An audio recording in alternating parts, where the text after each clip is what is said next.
Am I the a-hole for cutting up and altering my wedding dress into a functional dress instead of giving it to my sister who can't afford an expensive dress? I need an unbiased opinion on this because I don't know if I was the jerk. Throwaway because I'm active in other communities and I don't want this to mix.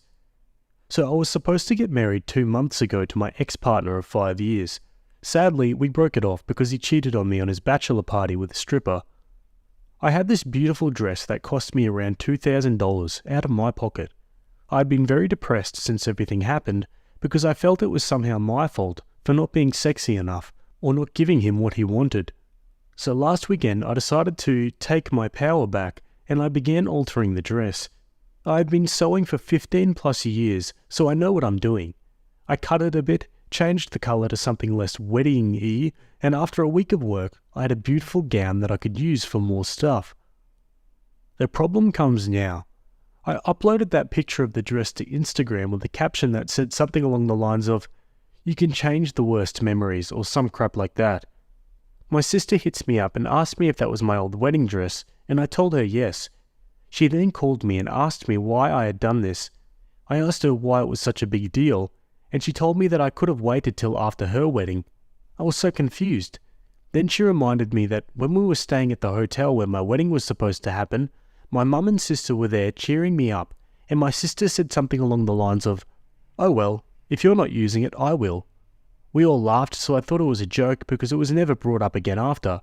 She just asked me once what material it was, so I assumed she wanted something similar. Now my sister is mad at me, and my mum says she understands our point of views, but that I could have waited 5 more months till after her wedding to, quote, take my power back. Am I the a-hole? Okay, let's look at some comments. Not the a-hole. I think it's pretty insensitive for your sister to expect to use your wedding dress. She needs to consider how painful it would probably be for you to sit at her wedding and watch her walk down the aisle in the dress you were supposed to wear for your wedding, which then turned into a terrible memory. You do what's best for you, and you should feel proud of yourself for reclaiming your power and turning the dress into something new and positive for you. Not the a-hole. Wear the dress proudly, you fabric whisperer. It always low-key blows my mind when family members assume that blood has the same purchasing power as cash and or skill. No, Becky, I made this happen with my money, and then I made it happen again with my hands. Shoo shoo. Not the a-hole. Wear it to her wedding, lol. Not the a-hole. I was going to say no a-holes here because there seemed to be a communication breakdown where she had asked to use your dress and you just hadn't taken the ask seriously. But your sister is the jerk for not following up on the dress thing before this point because her wedding is in 5 months. If she was going to be wearing your wedding dress, she should be arranging alterations for it by this point, so she should have said something a month or so ago to follow up and take the dress into her own possession. Yeah, 100%. It's almost like the sister assumed OP was going to remind her of the fact that she was going to borrow her dress. Yeah, ridiculous. Let's go to the update. I posted approximately 5 months ago about my sister being mad at me for not giving her what was supposed to be my wedding dress. So after being assured that I did nothing wrong, I decided to try to talk it out with my sister. So I tried calling her, but she'd blocked my number. I was very confused and talked to my mother. She was trying to still stay out of it, and I got a little mad and said that it was not fair, that my sister was not right because she never formally asked me, and how was I supposed to just guess that she wanted it? She tried to justify her, but in the end also accepted that my sister was wrong. Nonetheless, she told me to just give her space and that she'll come to terms with it herself. I waited a few days till I met her in the supermarket. At first she tried to act like she didn't see me, but I planted myself in front of her. She was just rolling her eyes, saying she had places to be, and I just said, "You know, I hope you notice how unfair you're treating me," and then left her alone. That night I received a call where I was berated for being selfish for about 20 minutes by her. I asked her if she was done, and asked her if we could talk it out like adults.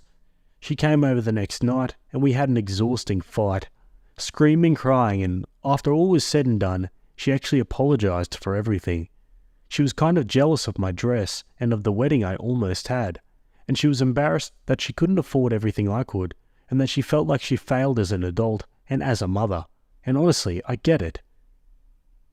Not because I think she is a failure, but because I get how it feels if your brain tells you failed at life because you don't have things that other people have. She apologized also because she was trying to blame me for her problems, and that everything was easier if she wasn't the one to blame. We talked a lot more time, till I told her that she didn't need a fancy dress and that we could search something basic, and I could help her to decorate it with something. She agreed, and we actually did get to customize a very basic gown. As we didn't have much time, it's not super fancy. Sadly, due to the outbreak, the wedding that was supposed to happen this month was cancelled. They had a courthouse wedding where she wore one of my dresses, and she's celebrating in August, if it's possible. That's everything.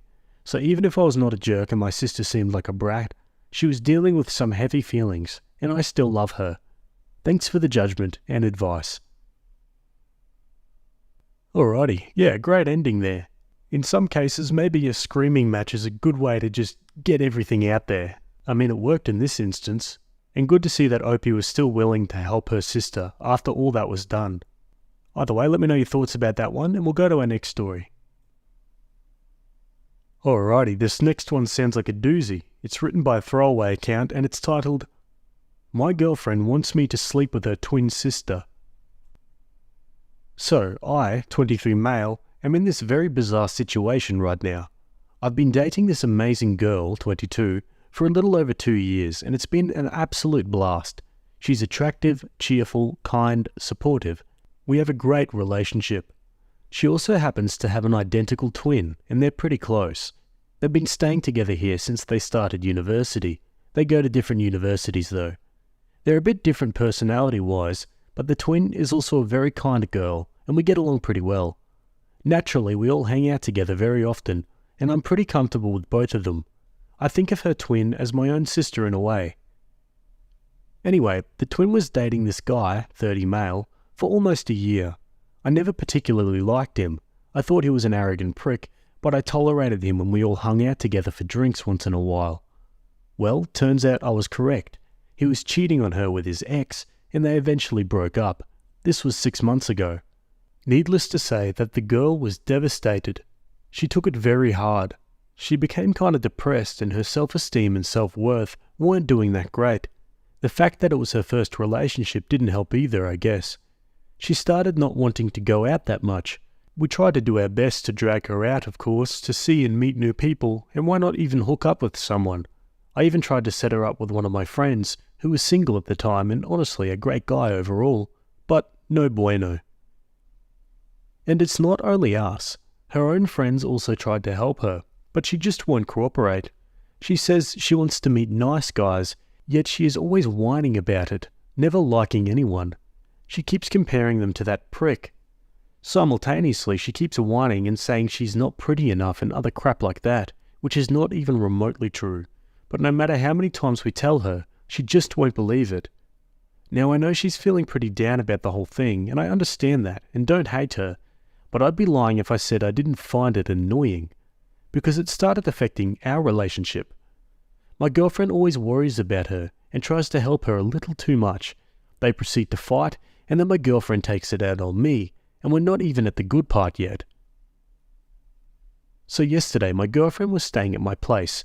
We had sex, and afterwards we were lying down talking, usual stuff, until she says she wants to ask me for a big favour. I'm like, sure.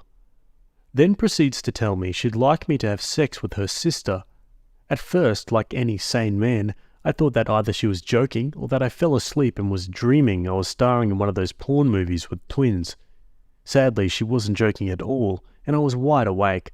She probably realised I had a WTF look on my face and then proceeded to rationalise it. She told me that her twin already had a slight crush on me, and at the moment I'm probably the only guy she truly trusts.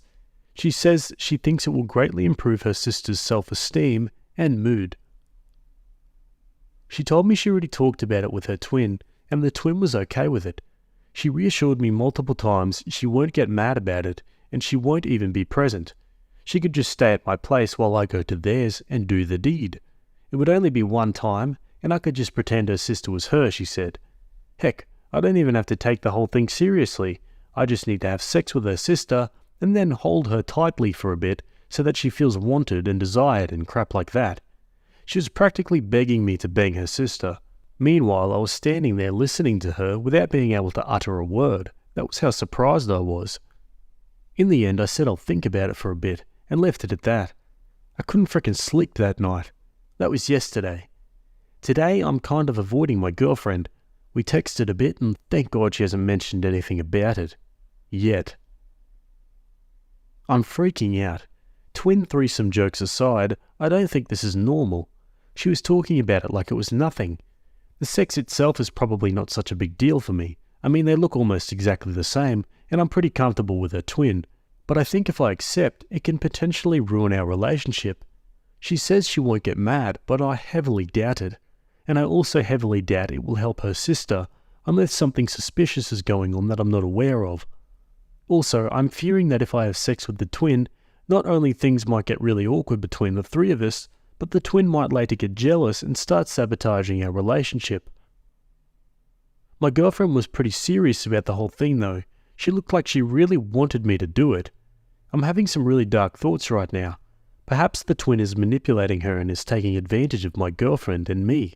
Perhaps my girlfriend is weirder than usual. I feel guilty having such thoughts for two girls I hold in high regard.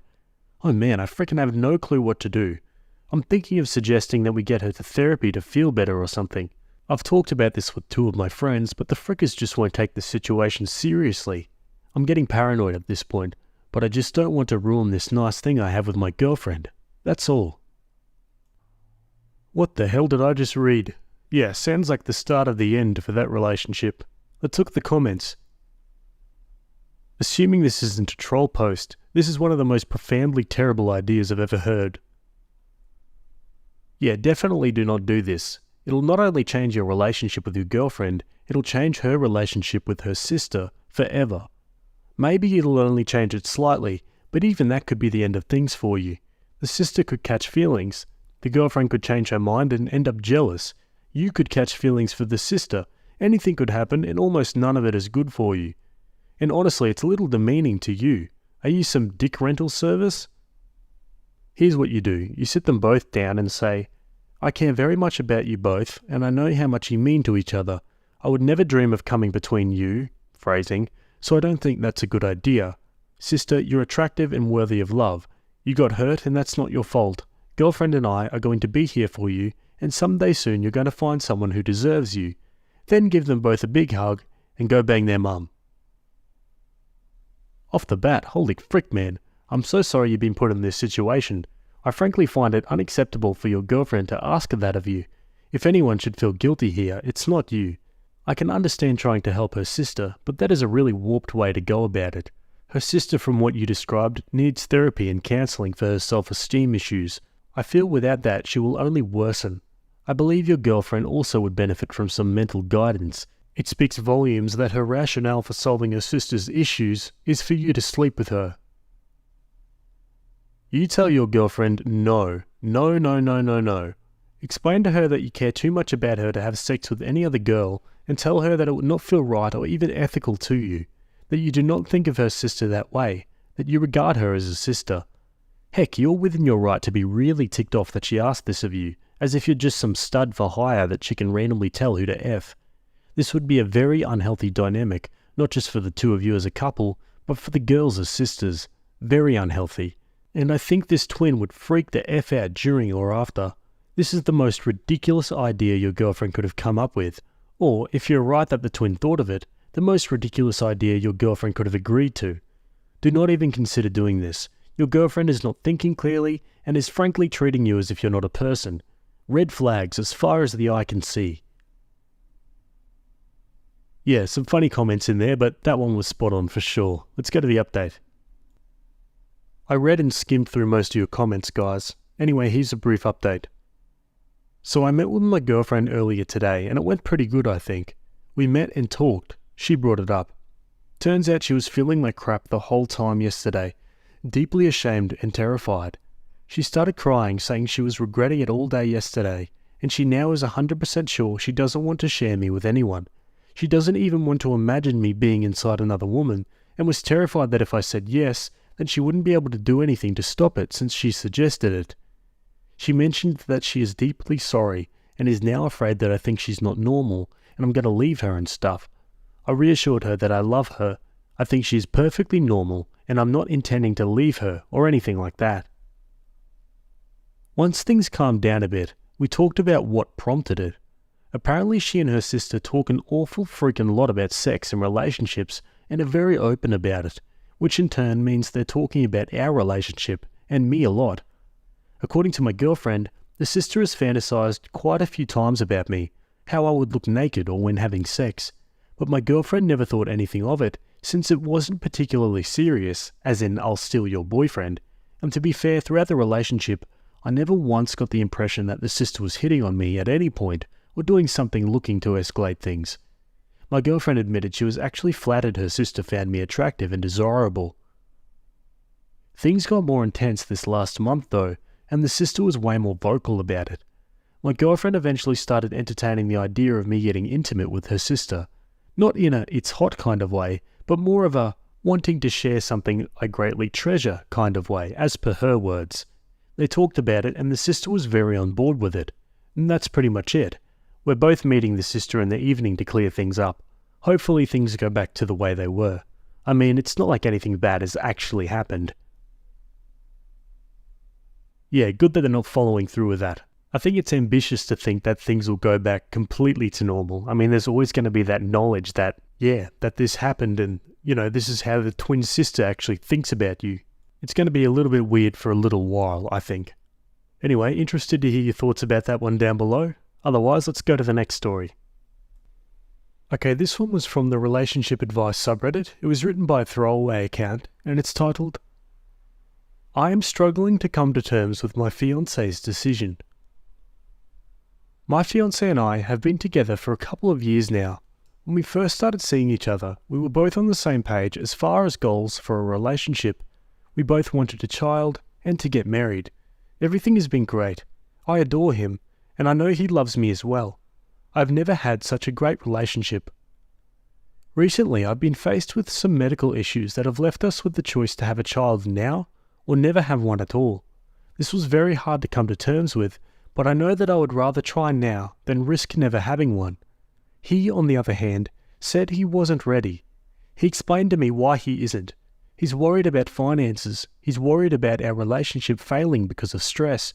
Every worry he has is completely valid, and I don't fault him one bit. He himself has cried to me over this decision and has expressed how sorry he is that he can't commit to this right now. I'm absolutely devastated that he doesn't want to go for it, and I'm stuck between assuring him that his fears are valid and also being upset at him. And I hate that I'm upset with him. I'm having a hard time being intimate with him right now. I'm holding so much sadness. How do I move forward in our relationship in a healthy way? Ooh, that's tricky. Let's look at the comments. This is tricky, as if you choose to accept his decision, then you'll potentially lose ever having children. Will you grow to resent him? Can you handle that? It's time to ask yourself if your desire to try for a baby is a hard line. OP replies, You're right. I need to really sit with myself and decide what is my hard line. I don't want to resent him. I very much love every aspect of our relationship, and it kills me to see him so upset about his own decision on the matter. Nobody is ever ready for a child. You adapt. That's the main point of the human race, adaptable to the situation. You cannot predict the future. You overcome challenges. OP says, Well, we're not financially ready. We both have good paying jobs and great health insurance, and we own our house with a great mortgage rate. A child is something we can absolutely afford, but kids are expensive. I can't blame him for being hesitant because of the financial impact. Yeah, it's a bit hard because I imagine everyone being a bit different when it comes to, being ready for having a kid and whatnot. But yeah, I think that last comment was pretty spot on. Like, I don't think anyone's actually ever completely ready for one. I feel like you almost got to commit to it first and then adapt as it comes. Anyway, let's go to the update. Well, I'm pregnant. We're both in shock, honestly. After I posted the original post, we had another discussion, and he told me the right decision shouldn't hurt this much, indicating that he was upset with his decision not to try for a baby when we had the chance. About 2 days later, I noticed something felt off with my IUD. I scheduled an appointment, and my doctor took a look and said, "Well, that's not where it should be." So for at least a couple weeks, my IUD was not offering any protection against pregnancy, and, well, we unintentionally got pregnant during that time.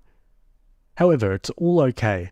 After I had my IUD removed because of its misplacement, he told me he didn't want me to get back on birth control. So while it was unintentional to get pregnant, it's not unwelcome for either of us. He was ready to try, and although it's much sooner than either of us thought, we are optimistic about the serendipitous turn of events. Today I effed up when I, 18 male, asked my parents for permission to have sex in my room. A couple of months ago, I asked my parents if I was allowed to have sex in my room. My girlfriend and I usually had sex in the woods, but it became too uncomfortable and unsafe, so I decided to embrace the embarrassment of asking my mum and dad for permission to sleep with my girlfriend in my bed. I never wanted to have that conversation with my parents, but I wanted to show them that I was mature enough to talk to them instead of sneaking my girlfriend in and out of my room when no one was watching. Cue the awkward, "Can I have sex in my room?" conversation. My mum struggled to accept the fact that I was sexually active and got upset at me for expecting her to allow me to have sex under her roof. In other words, the answer was no. I was 17 at the time. My mum completely lost her mind after that conversation and decided to start hiking all of a sudden, which was an obvious excuse to patrol the woods where my girlfriend and I had had sex. She even managed to convince other like-minded mums to hike with her because my girlfriend and I were not the only teenagers hooking up in the woods. I called them the neighbor wood watch.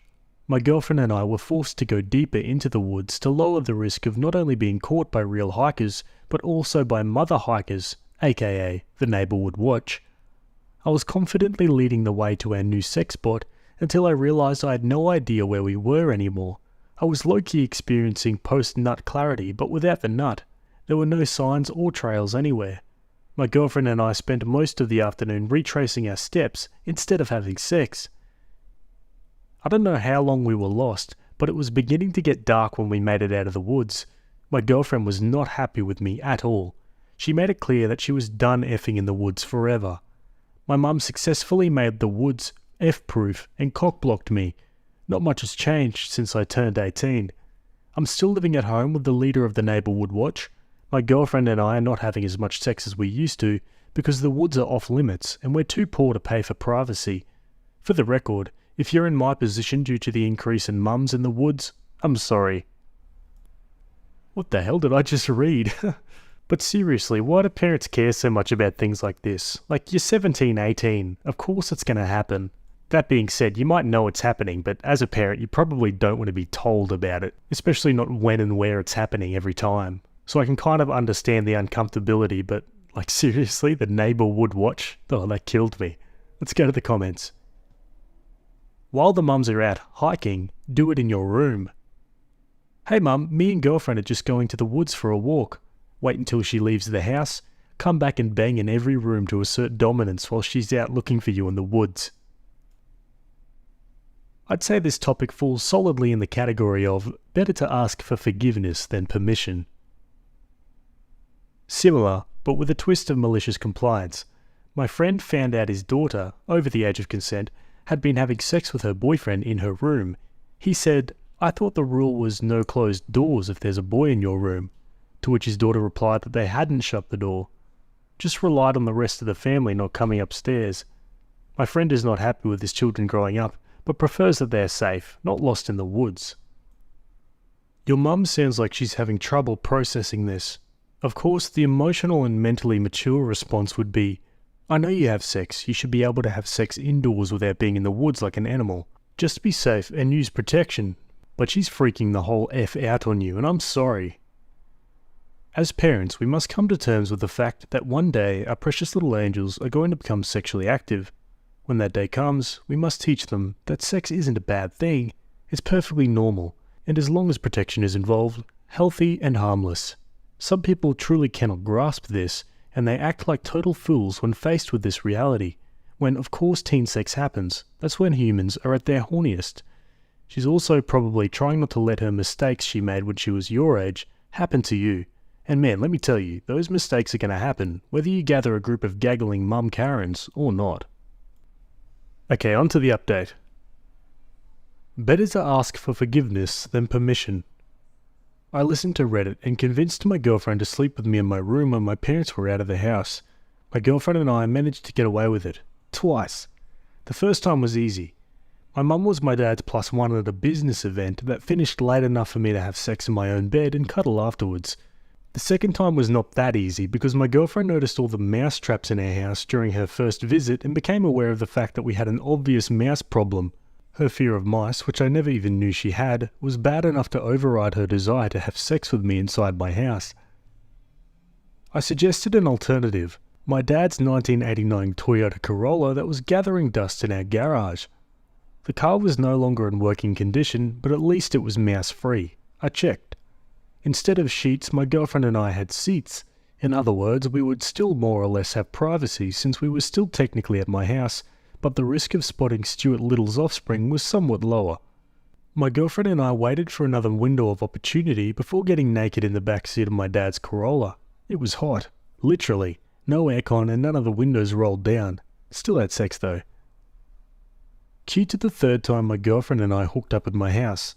The two of us agreed to do it in my dad's old car again. However, when we were done, we struggled to get out of the car because the one door that worked somehow stopped working. I was unable to open the door from the inside. My girlfriend and I panicked. The clock was ticking. It was only a matter of time before my parents would be home. YouTube was no help to us at all. Out of desperation, I was tempted to break one of the car windows in order to escape. My girlfriend begged me not to do that because A, it was dumb, and she was worried I might get hurt. My girlfriend and I had an argument about whose fault it was that we were in that situation and what needed to happen to get ourselves out. The unpopular but logical option was to call the owner of the car, aka my father, and ask him what the cheat code was to escape. I didn't want to involve my dad at all, but it seemed like there was no other option that made more sense, so I made the call. My dad didn't answer his phone, which was a relief, not gonna lie. I switched to texting and sent him an awkward message asking if there was a trick to opening the door of his Corolla because I was stuck inside. I expected my dad to text me back and ask what I did to end up trapped inside his car, which would have prompted me to lie, but deceiving my dad was pointless because his message made it clear that he knew what was really going on. How? Well, according to my dad, he realized his old car that used to smell like an old car suddenly smelled like sex. Part of me died inside. I wanted nothing more than to unread that message from my dad. In other news, the key to opening my dad's car was to push against the door as hard as possible before pulling the door handle, not the other way around. That was my dad's pro tip, and it worked. My girlfriend and I made it out of the car. I have no idea how I became the bad guy, but my girlfriend was mad at me. She said she was done having sex with me in the woods, in my house, and in my dad's effed up car. I didn't have the energy to argue anymore, so I accepted the blame for apparently everything before saying goodbye. I was in my room when my parents came home. I was too ashamed to show my face. I was feeling even more ashamed towards the end of the evening when I heard my dad argue with my mum about me. Based on what I heard, I assumed my dad probably told my mum about what happened in the car and she lost her crap. I usually put on my headphones and drown out my parents whenever the two of them argue, but this time I chose to eavesdrop, which was another dumb decision of mine because I overheard my dad defending me by reminding my mum about the good old days when they were young and hooking up in the back seat of his '89 Toyota Corolla. The realization that I had sex on the same seats that my parents had sex on made my penis shrivel up inside my pubes and go into exile. On second thought, I decided to put on my headphones after all. All of the above happened in the past week or so. I'm planning to move out soon, so hopefully that makes everyone calm the F down about where I bang. Okay, and that was an interesting one to start us off today. It was surprisingly well written though. And yeah, I don't think anything more needs to be said there. Give me your thoughts about that one down below. Alright, let's move on to something a little more serious. This one was posted on the Am I the A-hole subreddit. It was written by user OKSort, and it's titled, Am I the a-hole for not wanting anything to do with my brother, even after he tried to delete himself? I, 27 male, haven't spoken or seen my brother Kevin in 5 years. I barely speak to our parents or anyone in the family. When I was 22 and Kevin was 25, I found out that my girlfriend of 3 years was having an affair with Kevin. I broke up with her and moved back into my parents' place, showing my parents the proof of the affair. After a month of ignoring Kevin's attempt to reach out and being cold when he would come around to apologize, my parents told me it was time to forgive him. They even went as far as to stage an intervention with my ex, Kevin, and extended family to give me reasons why I should forgive them, especially Kevin. All this did was hurt me more. I told them what they did was unforgivable, especially when it came to Kevin because he was my brother. I looked up to him. I would have done anything for him. We were really close and he betrayed me in the worst way. A couple of months after that, I got the chance to get far away from them and took it. I went no contact with Kevin and my parents. For the last couple of months, I've been in contact with a cousin because my grandmother has been having health issues, and it got worse, so I went back to visit her in the hospital. On the way out, I unfortunately ran into Kevin. He wanted to talk, but I pretended I didn't know him, and he started to cry, saying he was sorry, and he wanted to have a relationship. I told him he must have mistaken me for someone else, and left. My cousin then called me later saying Kevin has a really bad mental breakdown about what happened. Apparently ever since I cut contact with him, his mental health has declined a lot. Then my parents called me and begged me to see Kevin, that being there for him would give him a peace of mind. They pressured my cousin into giving them my number. I told them I wasn't going to do that. Mum started crying, saying she wanted her family back, that she wanted her sons being close again. I told her that Kevin, her, and Dad ruined that I didn't care about them anymore. My dad then asked if we all sat down, talked and apologized for all the hurt we caused each other, that things could be the way they were before. I said I didn't want to talk, and I have nothing to apologize for. The next day, my dad called, and I could tell he was crying. He said Kevin tried swallowing a bunch of pills. Apparently they told Kevin what I said, and it pushed him over the edge. My parents found him in time, and now he's in the hospital. They think I can make his mental health better if I just have a relationship with him again. But I don't want one. I don't feel it's fair to put his mental health on me. I don't even know how I would even help him when every time I think of him, all I feel is rage, hurt, and betrayal. He's my brother, but I just don't want nothing to do with him. So, am I the jerk for not wanting anything to do with my brother? Geez, this is heavy. Let's look at the comments. If my brother effed my girlfriend, I would never speak to him again. If my parents made me have an intervention with my brother and ex, I would be feeling humiliated and don't know if I would speak to my parents again either, at least not for a long time. I don't think you need to feel responsible for Kevin.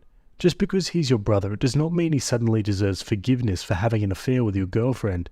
Him being your brother just makes the betrayal even worse. Not the a-hole. Not the a-hole. He knew what he was doing and did it anyway. And the fact that he is your brother makes this betrayal on steroids. One thought though, don't let it make you bitter. The best revenge is living a good life. Not the a-hole. You've been out of your brother's life for over 5 years. What's wrong with him isn't you. Your family is looking for an easy fix to your brother's mental health problems. As someone that has tried what he did in the past, I would bet his issues started even before the thing with your ex. Just from how your family handled that situation tells me that your family isn't a healthy one. Your brother has a long road to recover, but it has to start with him. He has to work on who he is and how he got to that point. If he honestly does that, don't be surprised if you hear that he's cut contact with a lot of your family too. Your family needs to stop focusing on you and take a hard look at their own actions and the part they played in the breakdown of their family. OP adds a few more comments. Before I moved away, my parents were trying to get me to talk to my brother. I told them I wanted some space from him. They didn't listen. They kept setting up meetings for us to talk. When I told them I needed space from them, they doubled down on me, never leaving me alone. Always in my space and in my ear. My brother wouldn't stop trying to get me to talk to him, even when I asked him to. I told him I needed to get my thoughts together before I talked to him, and he just wouldn't back off, which made everything worse. The first couple of weeks when I moved away, my parents kept asking when I was coming back, when I was going to fix things, when we were going to go back to normal. When I told them to just back off, let me think, let me decide if or when I wanted to talk to my brother, but they didn't. It's why I went no contact, because I couldn't get peace. I couldn't think clearly with them and always telling me what I should do. not what's best for me at that moment. I did miss them at first, but now they're doing what they did before. They said they were sorry, but they couldn't help it, that they were in love and are soulmates. They wanted to tell me but didn't know how, that they never wanted to hurt me because they loved me, but I needed to understand them. That's all it boiled down to. They were in love with each other for a while and finally couldn't hold it anymore. They basically kept repeating the same things over and over again, just in different ways. I don't know if they were dating during the intervention. They could have, but I'm not sure. They dated a year after I left, but broke up because my grandparents and some other family members crucified them. The intervention was a bunch of people telling me why I should forgive Kevin and my ex, especially Kevin. It was a bunch of excuses from Kevin and my ex. All the apologies from Kevin were, "I'm sorry, but..." Kevin always had excuses. He never seemed truly sorry. It seemed like he just wanted to be over and done with, like it was a petty argument. The affair was 1 year. Then after I left, they dated for a year. I found out because I had to use her laptop, and her messages are connected to her laptop. A message from my brother popped up, which I thought was odd because they would barely socialise with each other.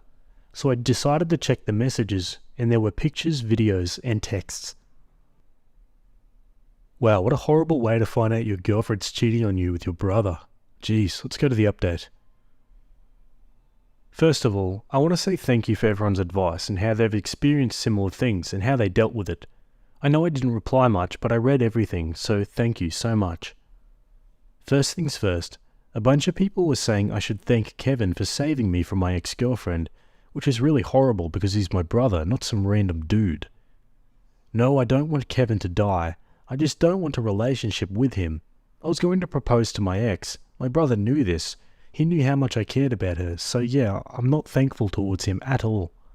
I still talk a good bit to my extended family, especially my grandparents. I'm also in therapy too. On to the update. Kevin actually didn't try to commit suicide, but he had a really bad mental breakdown which led my parents to take him to the hospital. My parents decided to tell me he tried to commit suicide to get me to see him because they believed that I could help him. Kevin is okay now, but he'll be closely watched because he is suicidal. I don't know if he's getting the help he actually needs, or if my parents are just keeping him home. How I found this out was from my Uncle Ray. He called me because my mum ran crying to him after their plan didn't work, and told him everything, so he called me after he found out. I then called my parents and told them any chance we had at reconnecting was none. Not only did they lie about what happened to Kevin, they used him as a pawn, which hurt him more than anything, that they're sick in the head and need help. They tried to explain that they only wanted to get their family back together, that they missed how close Kevin and I used to be. I told them that would never happen, especially because of what they did, that Kevin didn't need me, he needs professional help. My dad then screamed at me saying it's my job as his brother to help him, that I'm supposed to be there for him no matter what, that Kevin loves me but made a mistake that he shouldn't be punished for. My mum then started agreeing with Dad, saying it was time for me to come home and be a happy family again. I told them I was done and never to contact me again. They started calling me days on end but then suddenly stopped. My grandmother is out of the hospital and back home. She's the reason the calls stopped. I didn't tell her anything that's going on because I didn't want to stress her out, but she found out through Ray. According to Ray, when he told her what had been happening, she demanded him take her to my parents' house, then she ripped them a new one that they started crying, especially Dad since it's his parents. She told them that they wouldn't no longer be a part of this family, even though they were barely a part of it anyways. She also went to see Kevin and told him that he needs professional help, and if he wants it, she'll help him get it. She also told him that she would not kick him out of her life completely, but he had to fix a lot of things about himself to really be back in the family. Grandmother is also a little mad at me for not telling her what was happening. I was trying to justify it, but she hit me on the back of my head and told me it didn't matter, which made my grandpa laugh. They told me that they would make sure my parents wouldn't get through to me, and to make sure that Kevin is getting the help he needs to get better. I told them I appreciate them, but to not get so stressed, especially with Grandma coming out of the hospital. But again, a solid hit to the head shut that down. They told me as grandparents they're supposed to help their grandkids, especially the ones that really need it. Grandma went to explain that she knows the hurt Kevin has caused, but he needs help desperately, and I agreed with her. Grandpa then explained that they would help him, and make sure my parents are doing right by him. They will also make sure that nobody in the family contacts me that I wouldn't want to be contacted by. My grandmother told me if I hide anything from her again, I wouldn't want to be caught by her. So, no more secrets from Grandma.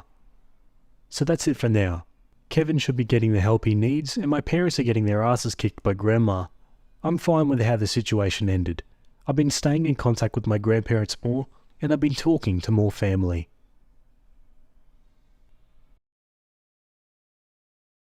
Am I the a-hole for not inviting any of my siblings to my wedding? So I, 23 female, am getting married in a few months, and I have a few significantly older siblings, 34 female, 36 male, 38 male and 38 male. All of them are now married, and since I was a teen when they got married and they had a child-free wedding, I was not invited to any of their weddings. My oldest sibling first had a child-free wedding and then the others decided to follow. When my oldest brother got married, I was 10, so sure, I kind of get not inviting me, but I was still extremely upset. My oldest brother got married to a woman I really love, and I can't even witness it? The other brother got married when I was 12, so again, sure, I get not inviting a 12-year-old, but I was a very well-behaved child and again, his sibling. My sister got married when I was 15. At first she didn't want a child-free wedding, but all of the family members convinced her because, oh my god, it's so refreshing to be in a wedding where children don't bring havoc. So she decided for a cutoff to be 16. And when I asked, can I be an exception since I'm 15 and your sister, she said no with a very serious tone. If we make an exception for you, what about other children? It's not fair. I got upset and screamed that what is not fair is not participating in any of my siblings' weddings. My parents got upset with me and grounded me. And lastly, my brother got married when I was 17. At that point I didn't care. I knew there was going to be a child-free wedding, and that once again I'm not invited. I didn't ask or beg. My step-cousin, who just turned 18, just made the cut, and I didn't. Well, as I said, I didn't care. I sent a quick congrats and that's it. My parents got furious on why I didn't even congratulate them. I just ignored them and spent all the time in my room with my now soon-to-be husband. Since I'm getting married, I decided none of them are going to be there, since I wasn't allowed to be there too. When they didn't get the invitations, they all came to my house and demanded to know why they didn't get one. I simply explained, you didn't want me in your wedding, I don't want you in mine. I explained how hurt I was that I was not able to see any of my siblings get married, and they should experience the same. They said that the weddings had alcohol, so they didn't want any young impressionable kids there. And I said all I wanted was to be included in the wedding part. I didn't care about the after party. Mum then started screaming again about how unfair I am, and how she wants all her kids to be together on that beautiful day. Ironic. But I'm not backing down. I firmly believe in not inviting them. Am I the a-hole? Wow, definitely not for me. I totally get being bitter about that. I feel like I would be too for sure. Like, imagine not inviting your sibling to a wedding just because they're a couple months under the age of what, the government considers an adult. Like, please, Opie's family is delusional. Let's go to the comments. Not the a-hole. It was cruel that they excluded you. Their comments about alcohol are ridiculous. It's not hard to keep alcohol away from children at events. They're making excuses. It's fair enough to have a child-free wedding. It's not only that young children may disrupt the event, it's also about cost. Including children can mean having to hire a larger, more expensive venue and providing a lot more food, and catering is expensive. I've never heard of anyone excluding a close member of the family though. You were a sibling, not some high school friend's kid. It was a big deal that you were excluded. It was inappropriate and weird, and it's understandable that the result is you don't feel close to your siblings. Let your mother screech. It's not her wedding. You don't have to listen to her. Tell her she has communicated how she feels and the decision has been made. Then put the phone down or leave the room. If she wanted her kids to be together, she had plenty of opportunities to make sure you were included and chose not to. Not the a-hole. And I call bullcrap on the reason they gave. If it really was alcohol, then why did they keep upping the age cutoff right to where you could never make the cut? 16, then 17, both of which are still too young for booze anyway. Definitely not the a-hole. I'm the youngest of 13. I have 12 older brothers. All of them made the exception to have me at their weddings. One brother broke off his engagement because the bride didn't want a 17-year-old going to her wedding, and my braces would throw off the aesthetic. Your family is absolutely toxic, especially your mother. Where was that "I want all my children to be together on the other special days"? Screw them. Don't even invite mum. Yeah, I'm glad the comments agree with me. What do you guys think? Let's go to the update. They didn't approve the update, so I'll post it here. Hope someone sees it. We talked the day after I made the post. I said that the only way I'm going to invite them is if they absolutely explain everything, otherwise no invitation. After some weird looks and silence, the truth came out. I am their cousin. My father's brother was raising me alone and died, so I was raised by my uncle. They don't know who my mother is. I was young, required a lot of attention, wasn't their sibling, so they kind of distanced themselves from me. My brother said that they even hated me sometimes. My parents sat there ashamed for never telling me. My cousins just looked awkward. I just left. We eloped. So after all the drama, we talked and realized we were doing the whole wedding thing because we thought other people wanted it. We were not against the idea of a flashy wedding, but calm day with just the closest people was closest to our hearts. So we did that. Just us and some of our friends. We're keeping the money for our dream country to visit. My parents had the audacity to get angry that there was no celebration, but I don't care, to be honest. It was a day for us. That's it. I hope the update was not disappointing. Special thanks for everyone writing me messages telling us that we're too immature to get married. Oh my god, I didn't expect that. They were cousins. I mean, I knew there had to be something else going on, right? Like, there's no other logical reason you wouldn't invite your sibling to a wedding, given the context we had. But yeah, they were cousins, jeez. Still though, you've grown up with this person, surely you'd consider them as a sibling anyway. Like, it's still not even moderately okay that they didn't let OP come. Anyway, give me your thoughts about that one. Let's go to the next story. Alrighty, this next one was written by AnnGuy1284, and it's titled, "Am I the a-hole boarding the plane and leaving without my wife?" Sorry ahead of time for the length of this one, but there's a lot of key details I think are important. I know how this sounds, but hear me out. This is also not my usual account, but I don't want to risk my wife seeing this, as it's currently a sensitive subject. My wife, female 43, and I, male 47, have a daughter, 21, who goes to college out of state. We'll call my wife Meg and my daughter Jess. Jess is in her junior year of college. Over the summer she was employed by her university and was able to stay in the dorms. After summer she was moving out of the dorms and into her own apartment off campus. Meg and I live in the Pacific Northwest. Jess goes to school on the East Coast. We usually go to visit Jess a couple times throughout the semester, typically parents' weekend and move-out day. She also comes home during the holidays. Let me start by saying that travelling with my wife is not a great experience. I'm very type A. I like to have everything organised and make sure that we get where we need to be early, especially when travelling. My wife is the opposite, very go with the flow, and we will get there when we get there. I do my best to meet in the middle, but not when travelling by plane. Last year, during Parents' Weekend, Meg and I were going to fly out to see Jess. Our flight was at 10 AM. Our airport isn't huge, but not a tiny airport either. I told my wife that we needed to be at the airport 90 minutes early, and we live about 30 minutes from the airport.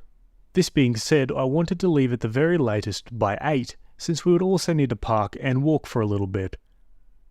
I, of course, got up at 6 to make sure everything was ready and accounted for. My wife does not like to get up early. It took me attempting to wake her up 5 times before she eventually got up at 7:40, then wanted to make coffee, shower, and eat a bowl of cereal. Let's just say that we didn't leave the house until 9. It ended up being busier at the airport than normal, likely due to many colleges having Parents' Weekend, and it took so long to get through security that we missed our flight. Rightly so, the airline refused to refund our ticket. We were able to get new tickets, but not until the next day, and missed Friday afternoon and Saturday morning with our daughter. Jess was disappointed to say the least. Fast forward to now. We were flying down for a long weekend to help her move. We take one flight from our town to a bigger town nearby, then fly from there to the daughter's college town. Again, it was a long morning of me pushing my wife and getting her to move along. Due to the last airport mishap, I wanted to make sure I told her we needed to leave extra early, as to not miss the flight again. We got there on time with a bit of time to spare, and my wife was annoyed, kept going on about how now we just have to sit and wait for 45 minutes for them to start boarding. We took our first flight and landed in the connecting city at a much larger airport. We only had about a 1 hour layover. We got off the plane at 9:15 and our next plane started boarding at 9:40. We had to take multiple rails to get from where we landed to our terminal. We got to our terminal and had about 15 minutes until our plane was set to board. My wife tells me that she wants to get coffee. There was a little market next to our terminal that sold hot food and coffee. I asked if she wanted me to go grab it for her. "No, I want Starbucks," she said. Well, Starbucks was a rail ride away and a little bit of a walk. I told her we couldn't do that, we didn't have enough time. She stated that we had enough time, and if I wouldn't go with her, she would go by herself. I tried to discourage her, but she was determined. She walked away at a brisk pace for her, and said she would be back in time. 15 minutes went by, and she was nowhere to be seen. They started calling boarding groups. I called my wife, hoping she was nearby, and she didn't answer. They called a few groups, then called ours. In a panic, I called my wife again, 3 times. Finally, on the last call she answered and said she was on her way. It was a long line and she had to wait a bit. I told her they were almost done with boarding and she needed to hurry up. I waited by the gate, but the attendant said they would need to shut the gate in 2 minutes. I waited and waited, but she didn't show up. The attendant asked if I wanted to board, otherwise she was closing the gate. I tried to plead with her to wait a couple of minutes, but she insisted that she couldn't, so I boarded the plane. A few minutes later, my wife calls me saying that the attendant won't let her on. They had already removed the boarding ramp at that point. She told me I needed to tell them to let me off the plane to be with her, and I said no. It is not fair to do this again to Jess. I said I told you we didn't have time, but you decided to go anyways. I told her to go purchase a new ticket for the next flight, and I would see her when she arrives. She got to Jess's school and seemed unbothered by the whole situation, didn't even really talk about it. I thought maybe she realised it was her fault and just wanted to drop it. Boy, was I wrong. We are now home and she hasn't talked to me since the trip, over a week ago, and is insisting that I'm a jerk. So, am I the jerk? Oh my god, the wife just sounds infuriating. I was getting mad just reading that. Like, I'm a pretty chill, go-with-the-flow kind of person, but when it comes to airports, you gotta be on time. Imagine missing your flight for the second time just because you wanted to go to Starbucks. Jeez, I hate Starbucks, so that's kind of embarrassing to think about. Let's check out some comments. I stopped being the caretaker for my partner after the first time we missed a flight. Told him, nope, never again. Next 2 flights he missed, and man, he bad. Explained again he's an adult and has choices to make. The 3rd time he missed a 10-day cruise. He's never been late again. He's ticked about it, but listens to me and gets up and ready and out the door on time. Oh, and not the a-hole. Not the a-hole. You need to make a line in the sand. Sit down and tell your wife that you love her and you cherish her, but the way she disrespects your desire to be punctual is just too much. Tell her that from now on you're going to make separate arrangements when travelling. You are not responsible for waking her up. You are not responsible for getting her out the door. She's an adult and she can do what she wants. The first time she completely misses an event, I suspect things will change, but you've been accommodating her to such a high degree that she can act like an infant. Not the a-hole. Your wife is very selfish. Imagine missing time with your child because you thought coffee was more important, during a move no less. The only option is to stop coddling your wife, as apparently people have been doing all her life. Leave on the dot every time. Eventually she'll learn to be on time or be left behind. The world doesn't revolve around her, and it's high time for her to grow up. Yeah, my thoughts exactly. Let's go to a quick edit and then an update.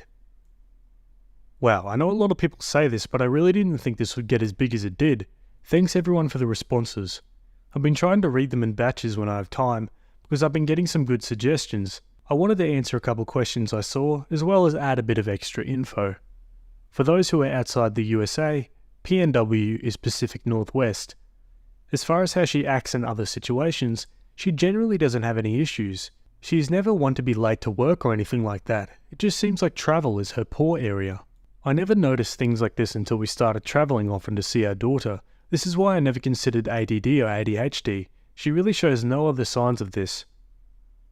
I saw posts implying that my wife might have an addiction of some sort. I'm not sure how that would line up, but I don't see that being a possibility. I didn't think the following information was important, but my daughter made a comment, and so did a friend that I discussed this with, so I thought maybe I would mention it here.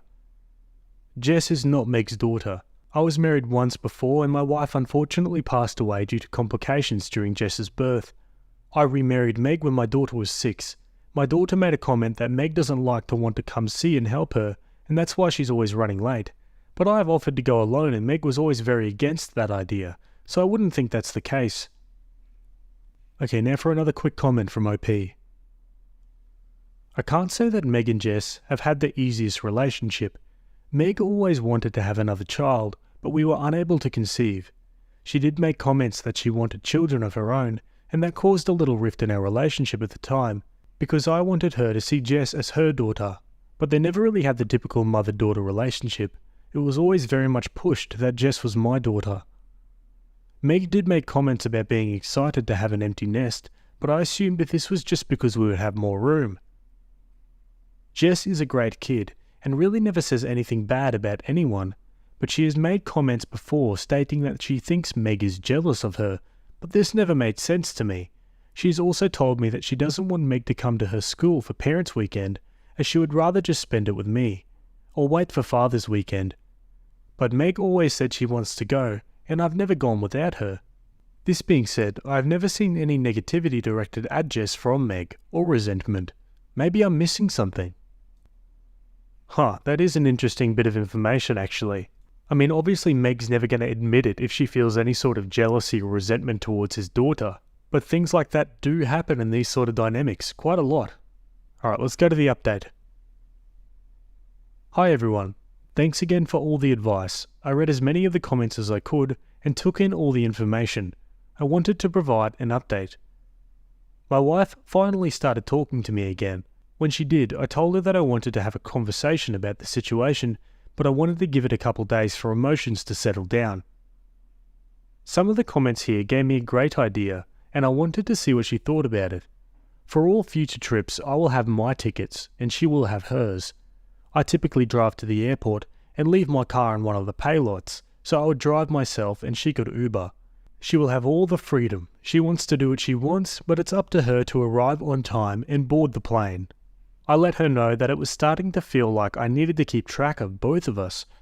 I phrased it in a way to make it sound like I didn't want to be controlling over her and let her manage her own time. She wasn't happy with this, but she reluctantly agreed. Now to get to the bigger issue that I didn't realize we had until reading the comments of this post. Call me oblivious, but I never really thought there was any issue between Meg and Jess. After talking to my wife, she wouldn't admit to any issues and stated that she would never intentionally delay our flight so that we couldn't see, quote, our daughter, and acted offended that I would ask such a thing. If that was her actual purpose, I don't think I'd be able to prove it, but it will be at the forefront of my mind in the future. After talking to Meg and Jess, we decided on the following. Meg and I will be visiting Jess on Parents' Weekend, but I will be attending Father's Weekend from now on, and I will be attending by myself to get some alone time with Jess. Jess seemed very excited, and surprisingly, Meg didn't seem to have an issue with that this time. Thanks again to everyone who took the time to read and give me advice. I really appreciate everything, and I hope these steps can work towards a resolution for the issues. Now we'll throw in a few more comments to wrap this one up. In my experience, someone who is truly go with the flow shrugs off things like being able to get the special coffee they want because they don't have time, and if they do miss a flight they go, oh bummer, and adapt to the situation without blaming other people and just figure out the next steps. This isn't someone being laid back. This is someone being inconsiderate of other people's time and emotions and then being emotionally manipulative when called out. This wasn't fair to the husband or daughter, and the silent treatment is not okay. Not her kid. She pushes it's not her kid, angry she couldn't have kids, late to the only thing involving his kid, won't let him see his kid alone. Dude, really? 12 or so years and you haven't figured out your wife is toxic to your kid and shows her how unwanted she is. The fact that she thought she could conceivably get in and out of an airport Starbucks in 15 minutes, and it wasn't even located next to their departure gate, is legit insane.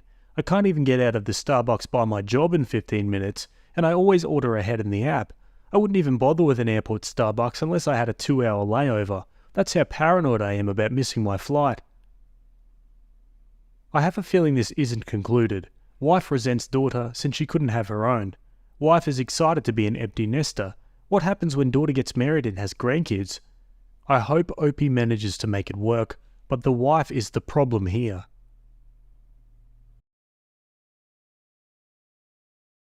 Am I the a-hole for asking my fiance to make his parents get up early? I, female 32, am getting married in less than a week to my soon-to-be husband, male 34. On the day itself, I'm planning on getting ready with a few friends at home. Currently we have our in-laws visiting from another country, so they're staying at our house. My mother-in-law got injured and has trouble walking lately, so we ended up making her and the father-in-law stay in our bedroom that's downstairs, while we are currently sleeping in the guest bedroom upstairs. It's not a big problem, but I have to admit that I'm not fond of not having access to my own room and clean clothes when I want to. I'm very independent, so being dependent on other people's schedules has always bothered me. I don't need a lot of sleep, so I go to bed late and early. My fiancé and his parents are opposites.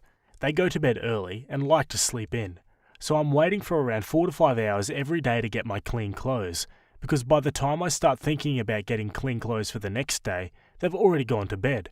It's extremely hard for me to walk in on someone sleeping, and I just hate to do it. It's also partly because I feel like I'm a guest in my own house, and I need to walk on tiptoes to not disturb anyone. They've only been staying here for about a week, so I'll survive their stay, but I'm starting to get stressed out because of the wedding. My fiancé has also been gone for the past 4 days. He had to travel for his wedding suit and then he had his bachelor party, so I've had to do all the wedding related stuff, clean up after his parents, play a good host, and also file taxes and do my job. It's a bit much, and on top of that, I've recently found out that I'm 9 weeks pregnant and am suffering from terrible exhaustion and morning sickness all day. I feel myself being more irritable because I'm constantly sick and nauseous. So I'm not sure if my hormones are all whack because I'm pregnant and I'm truly being unreasonable, or if I'm actually justified in my feelings. So here's where I am the potential jerk.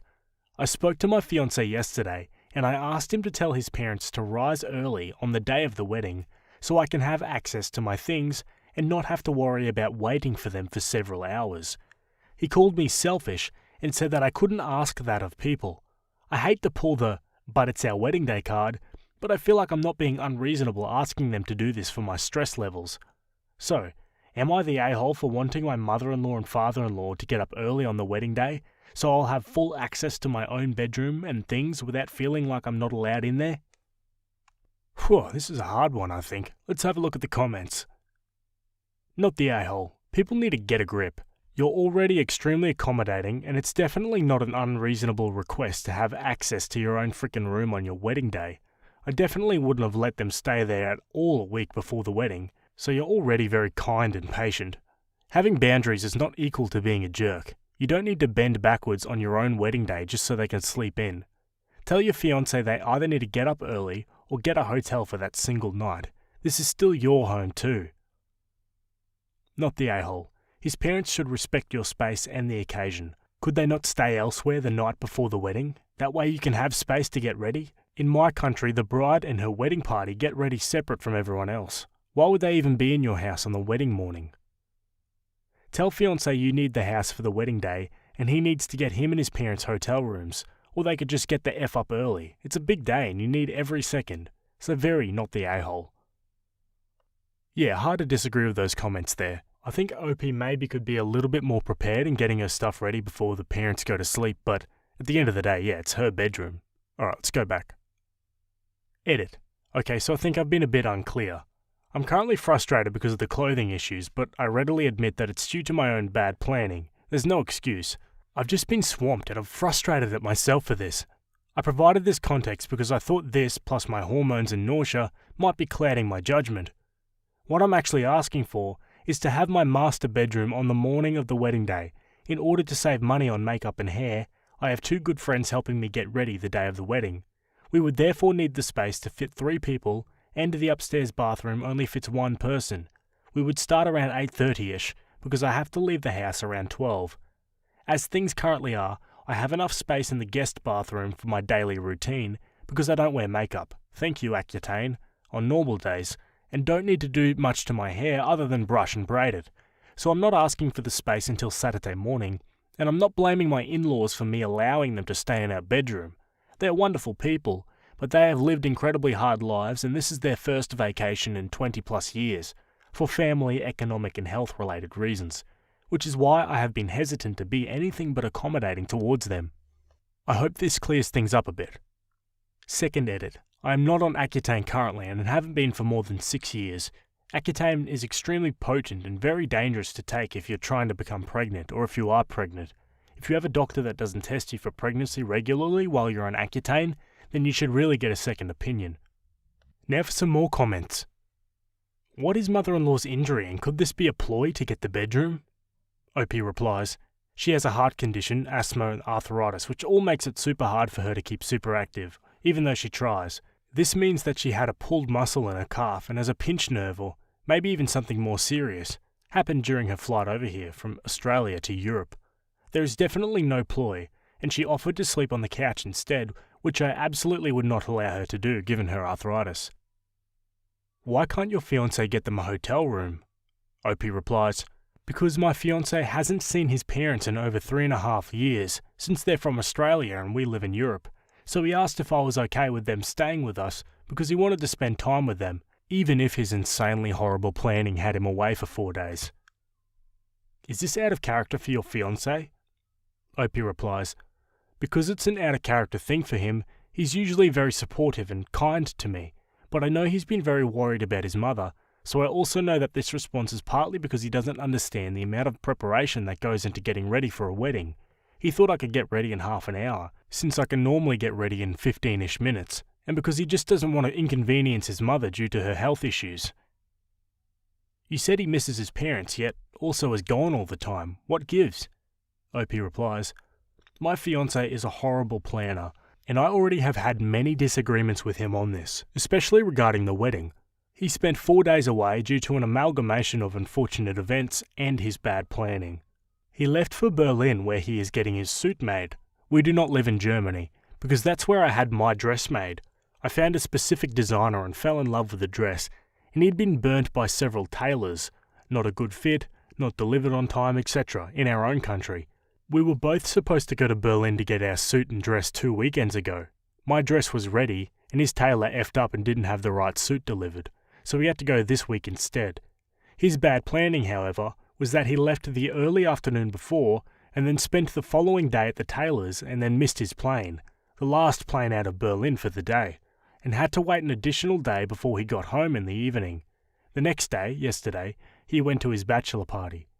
He knows that I'm stressed because of his insane lack of planning, and I told him as much the day he got home. He was patient, remorseful, and apologised. I can't really fault him for having a bachelor party, or for the tailor not coming through for him until last minute though. But that being said, I will have a serious word with him when I get home about needing more support from him.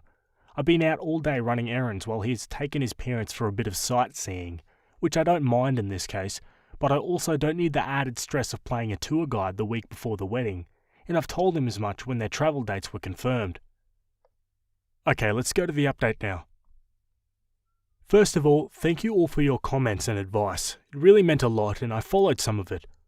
I talked to my in-laws yesterday evening and asked if they would mind terribly to spend the night before their wedding at my own parents' place, since they're driving with my parents to the church anyway. They were super gracious and didn't mind one bit. My mother-in-law even said that I needed all the time I could get, and that it's always the best to get out of the bride's hair on her special morning, so she can have plenty of time to get ready without distractions. So yeah, they're incredibly good and kind people, and anyone would be blessed to call them their in-laws. I wish that was where the story ended, but it is not. This morning, my maybe ex-fiancé and I had a huge fight over me snapping at him because he left food and coffee out, which made me vomit due to morning sickness. At the end of it, he told me, if you can't drop the attitude, maybe you shouldn't even bother showing up on Saturday at all. I started crying and asked him if he was serious. He said yes, so I started ugly crying and sobbing, and asked him again if he was serious. He said yes. I asked him again if he truly was serious and if he truly felt like he wanted me to not show up. He said yes again. I'm still sobbing the entire time, but I somehow managed to get the words out that I was sorry he felt that way and that he didn't want to marry me anymore. I told that, since he felt that he didn't want to marry me, he should have his ring back. So I gave him the engagement ring back, and he just didn't react at all. Absolutely nothing to read on his face. It was like he didn't care at all, and I wasn't even there. I've been driving for a few hours. I've luckily taken this week off of work, so I don't need to worry about that today. And I'm currently writing this at a gas station. So far, I haven't heard anything from him. It's been more than 3 hours since I started driving. I don't even know what to do. I'm devastated and still crying uncontrollably. Of all the scenarios I ever imagined for this week, my fiance, a man I have 2 dogs, a house and a baby on the way with, asking me to not show up to our wedding, was not one of them. I'm just too hurt to even process what the hell is going on right now, and what the hell I should do going forward. I wish I had a happier update, but yeah, sorry guys. Oh no, I did not expect that. That just came out of nowhere. Just when everything was going well, he drops that on her and then he doubles down on it. What the hell? Now for a few more comments. Someone asks about the pregnancy and how she's doing. Opie replies, "Thank you for the warm wishes. I'm a bit numb after crying for around 4 hours now. I just stopped at a McDonald's and I'm having a sundae with sprinkles on it. Not the best breakfast at 10 a.m, but I feel like I deserve it today. But I'm pretty sure it's either I work it out with him or I don't have the child. I would not be fit to be a single mother. I need someone to support me through the early childhood. I just know it. So I'm not sure if his parents will be in my life. I hope so, but I'm not really holding out my hopes for anything right now. All I can think about is how out of character this is for him. Both calling me selfish and now this, and I have no clue or context as to why. More on how out of character this is. Well, it's been pretty extreme the past week, but I think he's been off for a few weeks. I thought it was just the stress of the wedding and everything in our lives becoming very adult. I know that people will think he is cheating, but I don't think he is. He is neither the type, nor has he had the time, not even at his bachelor's. Plus, some of my friends, they met him through me, were at his bachelor's and they're not the type to shut up about suspected infidelity, especially not my childhood best friend, who was also in attendance. More on the fight. I couldn't write the full version of the fight, but essentially it's this. I suggested I should maybe stay with my parents for a few days, because we were both getting very upset at each other so easily, and maybe it was all just too stressful. He then said, maybe you should just stay there until Saturday. Or better yet, if you can't drop the attitude, maybe you shouldn't even bother showing up on Saturday at all. I asked him if he was being serious, and he said yes, he was. I then asked what he meant, and he said if you can't stop behaving like this, then maybe you should F off to your parents, stay there, and stay away on Saturday. That's when I started sobbing. So I kept asking him if he was serious and truly felt that way, and he just replied yes. I went into the car, cried for 10 minutes, and then went back into the house to ask him a final time. He still said yes, and that's when I gave him the ring back. In case he didn't mean that he didn't want to get married, I feel like he had more than one opportunity to say that I was misunderstanding him. At the very least, he could have said something when I gave him the ring back. Okay, now onto another update. Holy heck guys, these past 2 days have been a roller coaster. First of all, thank you all so much. There have been so many kind responses and well wishes that I've been completely floored. I know everyone said this, but it truly means a lot to know that there are people out there rooting for you. Thank you from the bottom of my very tired heart. I'm okay. I'm safe, I'm warm, I'm fed, and I'm generally feeling fine. I'm back home with my dogs in my own bed. The still-to-be-determined maybe ex-a-hole fiance is staying on the couch and trying not to look like a wounded dog.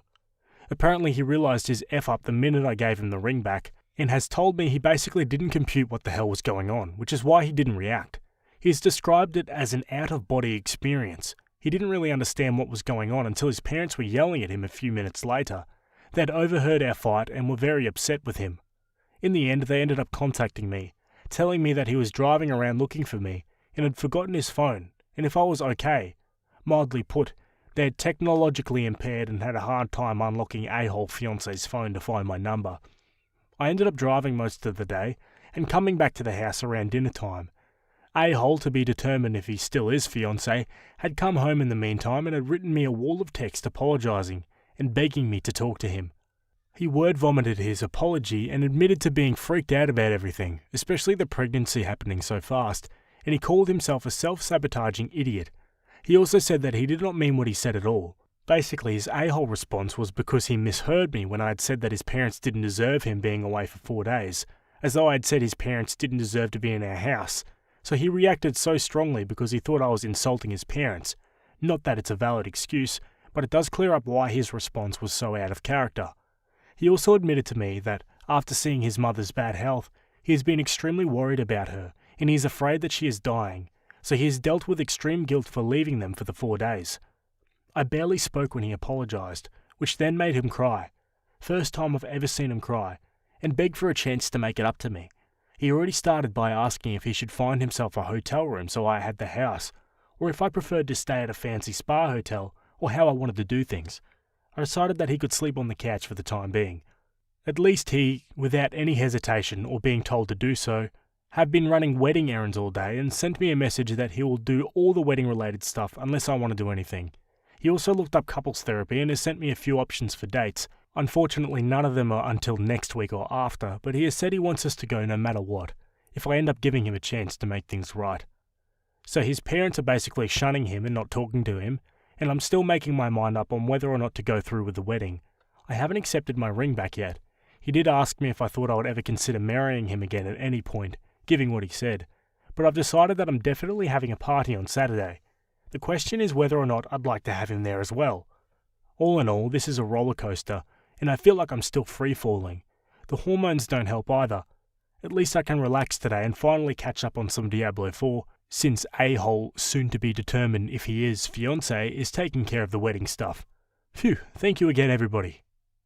Whoops, sounds like the husband's gone into self-preservation mode. Let's look at some more comments from OP. I can tell that he is definitely genuinely remorseful, and not just because he effed up. He owned up to all of his mistakes without me needing to point them out, and even said that he was so disgusted with his own behaviour that he didn't understand how he could have even done it. So I trust him when he says that he loves me, but I'm not sure I trust that he won't self-sabotage again. I did tell him that he'd definitely broken my trust, and that I have to wrap my head around whether or not I could regrow that trust ever, because I'll never let him treat me like that again. I'm not even sure I'll let him do it this time. Someone advises her to take a pause and at least get a prenup. OP replies, "Great advice, thank you, really, thank you. Luckily, we have already signed a prenup. I have to get a separate portion for my assets because I have a sick brother whom I'll inherit and manage money on behalf of, so if we do end up divorcing, I'll only have to split the house and whatever we bring into the marriage afterwards. So I'm not tied to my maybe fiancé on other fronts than the house and possible assets we buy together. And yeah, I definitely have given pause to any sort of reconciliation. The only reason I'm even considering it is because he's never been this way before. I have very good instincts when it comes to people, so I doubt he would have been able to hide an abusive side from me this long, since my parents are both narcissistic, so I've learned to spot them and avoid them pretty fast. Okay guys, let's go to the last update. Thank you for taking an interest in my post. I've been truly overwhelmed by all the love, advice, and just generally people being extremely supportive in the comments. It has truly tugged on my heartstrings, and I'm normally pretty stoic. I started by simply refusing to fix any more wedding-relating things. I did absolutely nothing except for cry and relax until the day before the wedding. My fiancé did his best to soldier on, and we talked a bit every day, but I was never pushed for a decision or rushed to feel a certain way. The decision was mine to make after all, and my fiancé knows that when I'm emotionally overwhelmed, I need space and time to process my emotions. So I took the time I needed, and the day before the wedding, after he dropped his parents off at mine, we talked. We laid everything out in the open. I told him I was worried about the future and I was thinking about an abortion because I couldn't go through with having a baby alone. He finally came clean to me about all the stress he's been carrying lately. He is currently working 2 jobs because of an overlap of a previous consulting contract and his full-time job. He normally loves what he does, so he accepted this knowing it wasn't permanent, but he was sure he would be fine. And with all the extra things that we have to focus on, he's been trying to manage it all. I've asked him how he is feeling several times. I keep checking in with him because I see how much having 2 jobs affect him, but he's always said he is fine. I've obviously known he was lying, but being pregnant and also stretched thin, I probably haven't been as supportive of a partner as I could have been, as well. It was a powder keg waiting to explode, I think. Since and during our talk, he has been apologising profusely, especially for not sharing his burdens. I've had my fair share of mental issues, so he knows that I value communication and honesty above all else, because I never want people to think that they have to sit with their issues all alone, like I have had to throughout most of my life, which in turn made him feel worse because now he was hiding it from me, to protect me. It's not an excuse, but it gave me some insight as to why he acted the way he did. He definitely has some issues he needs to address, and he has been addressing them, now both with mine and our therapist's help. After our talk, I decided that I did trust him enough to marry him. I am in the fortunate position that I know he can't hurt me financially, and I've been through enough in my life to know that I can make it on my own, plus having a family full of lawyers and an existing prenup helps, if all goes to hell. But more importantly, I know he isn't a bad guy, so I trust that no matter what happens between us, he will be there for our child. He is a wonderful dog father and has helped his parents raise his nephew. We got married, and it was actually a wonderful day. Logically, it's extremely weird how natural and easy it was for me to just let things go for the day, and I realise that I do want to try to fix this mess. He has never given me any reason to doubt him before this whole incident, even though I hate how much of a bad planner he is, and he hasn't given me a reason since. I know it hasn't been more than 2 weeks, so I'm pretty optimistic at this point. I know a lot of people will warn me and call me foolish, but I trust my instincts and my ability to survive enough to know that no matter what happens, I will land on my feet again. And even if he turns out to be a crap father, I now know that I have several people in my life to help me out with a child, if I need them to. So all in all, I have decided to trust enough to work through our crisis and rebuild our relationship. Realistically, it takes much longer than 2 weeks, but you have to start somewhere. Again, I want to thank every single one who left a comment, advice, or just simply spared a thought. People have been so kind, and I can tell you that it helped me so much in what I consider one of my darkest hours. You are such caring, wonderful people, and I just don't have the words. Thank you very much. Alrighty folks, so we reached the end of that story. Let me know what you think of it in the comments. A bit of an epic, but I think generally pretty optimistic at the end there. I received a text telling me my fiance has a girlfriend. I'm 42 female, and have been with my fiance Caleb, 46 male, for over 2 years. We are supposed to be getting married in August. Up until this morning, I thought we had a great relationship. No major fights, spent almost all our spare time together. Our sex life is okay, I could use a bit more, but I'm not complaining. And I've always told him that I was game anytime he wanted to. I have not noticed anything to make me question him. I have had issues with trust in the past, but I've not had any suspicions that anything untoward was going on. I received 6 missed calls at about 3:30 this morning from 2 numbers I don't recognise. I answered one and no one spoke on the other line, so I hung up. The second number then called back twice, which I ignored and went back to sleep. I woke up this morning to 2 text messages from the second number saying, I'm going to copy and paste, "Hey, this is Caleb's girlfriend," name spelled incorrectly, and I've been seeing Caleb for a few weeks now and thought you should know, name spelled right. I just replied, "And who are you?" to the text.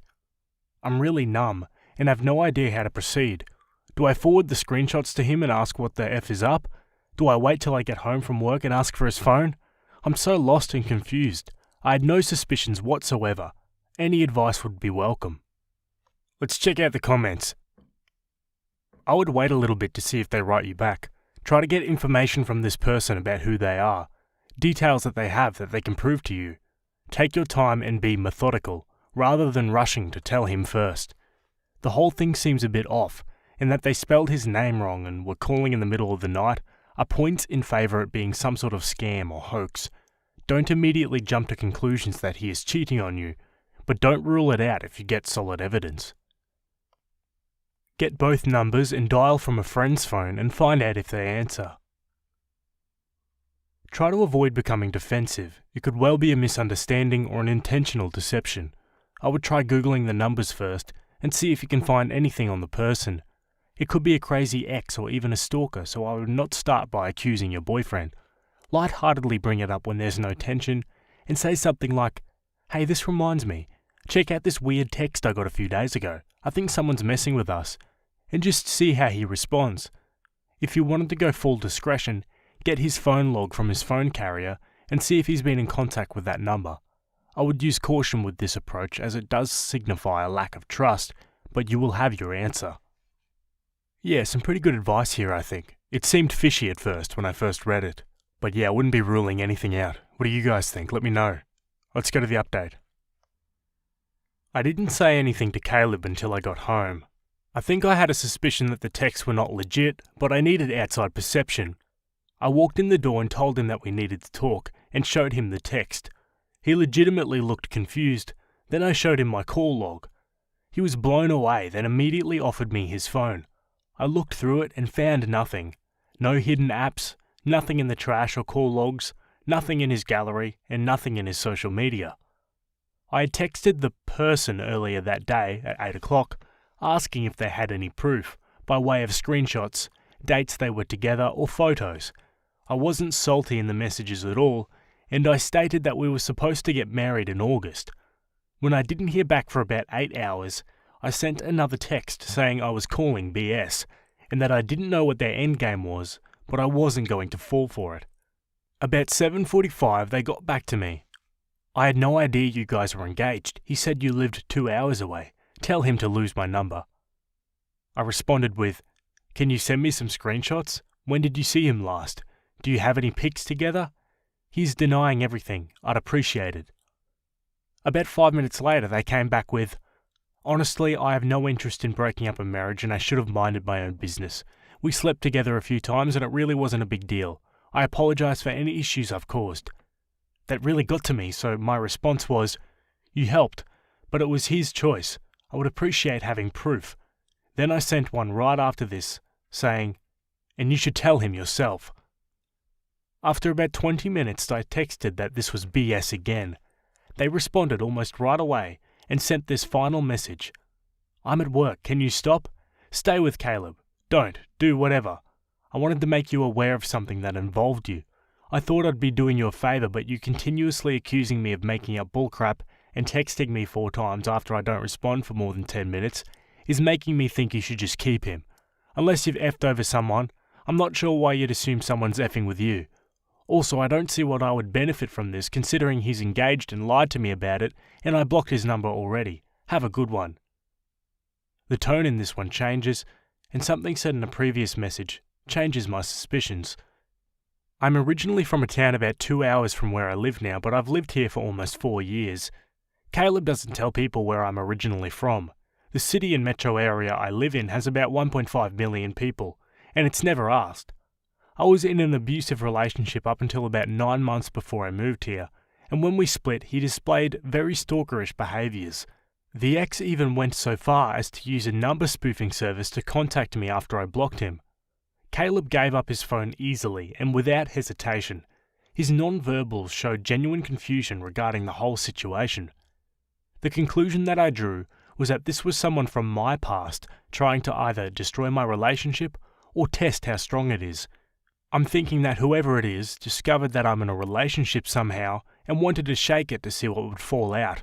We are still together and are still getting married.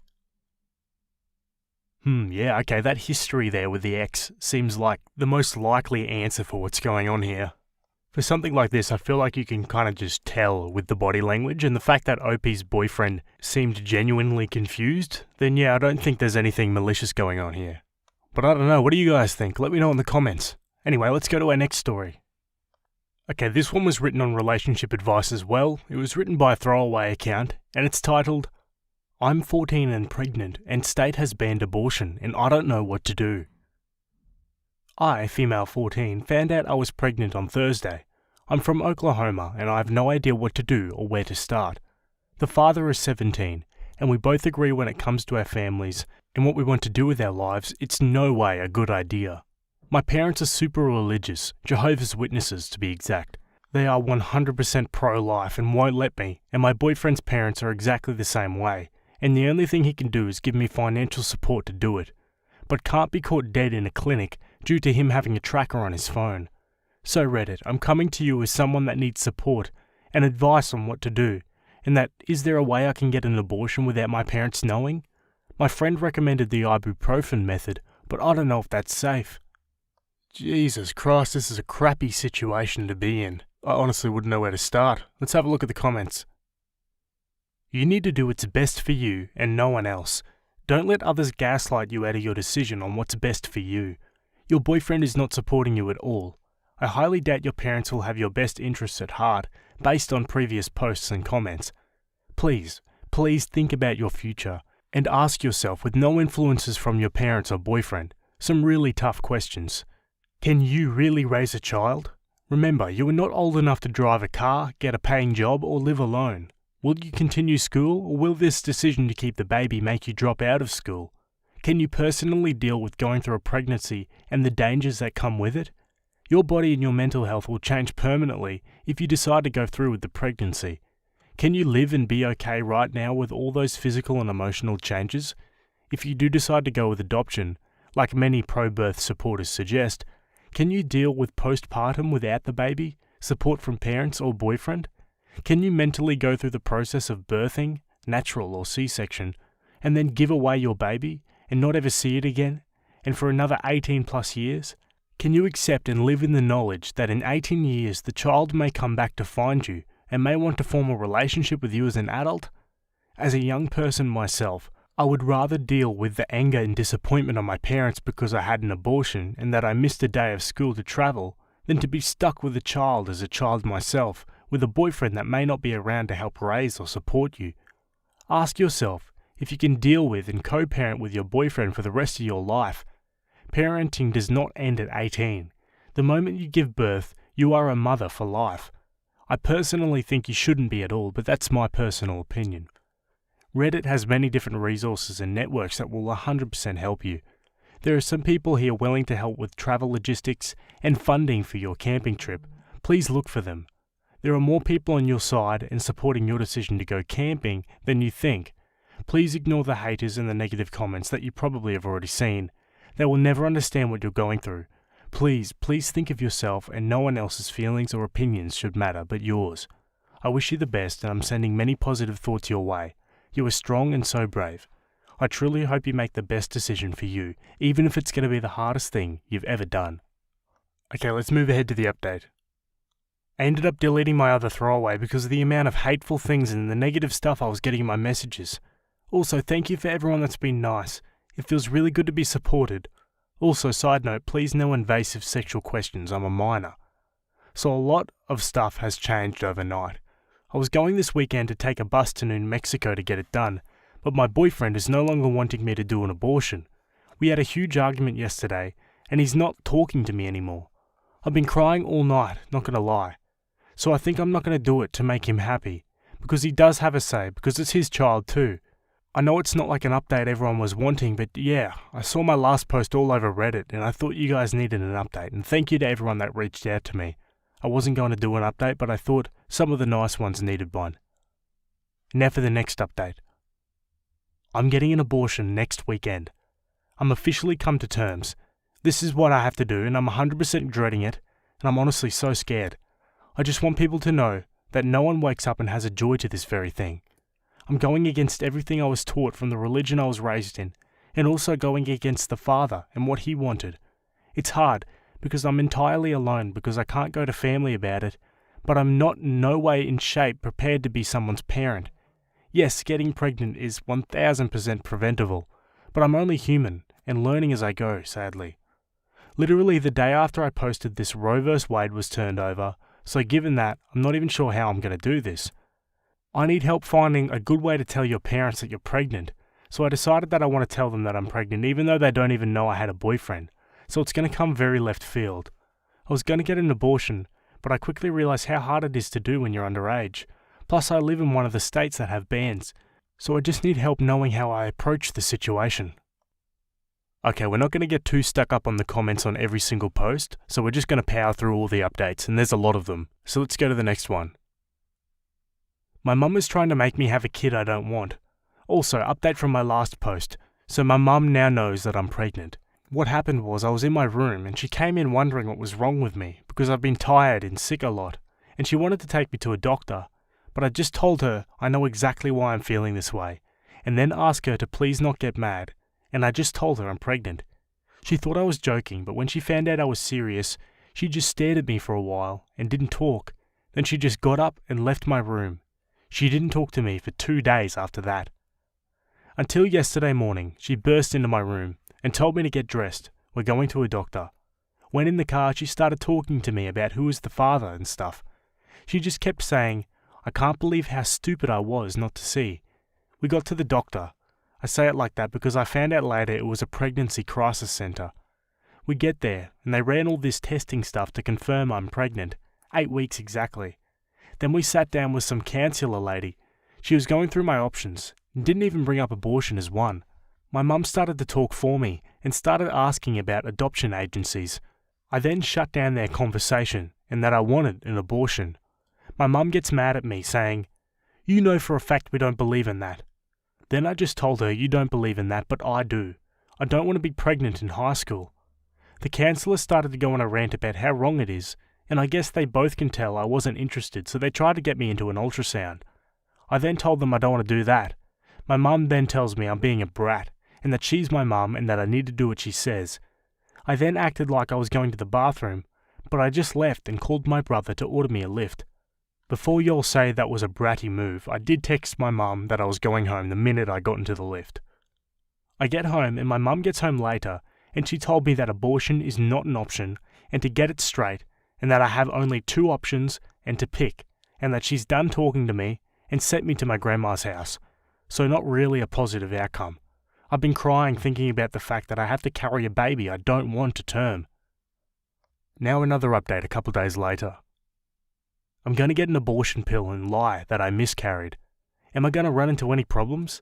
Let's say I take the pill and I tell my mum I miscarried, and she takes me to the hospital and they found out it was an abortion pill. Can I get in legal trouble? I've been doing research everywhere and haven't gotten a clear answer. Jesus, it's getting pretty hectic now, isn't it, guys? I feel so sorry for this person. What would you honestly do in this situation? I'd have no idea. She's just a kid. 14 is so young. And it seems like no one around her is supporting her. Instead, she has to rely on a bunch of internet strangers. Alright, next update, almost a month later.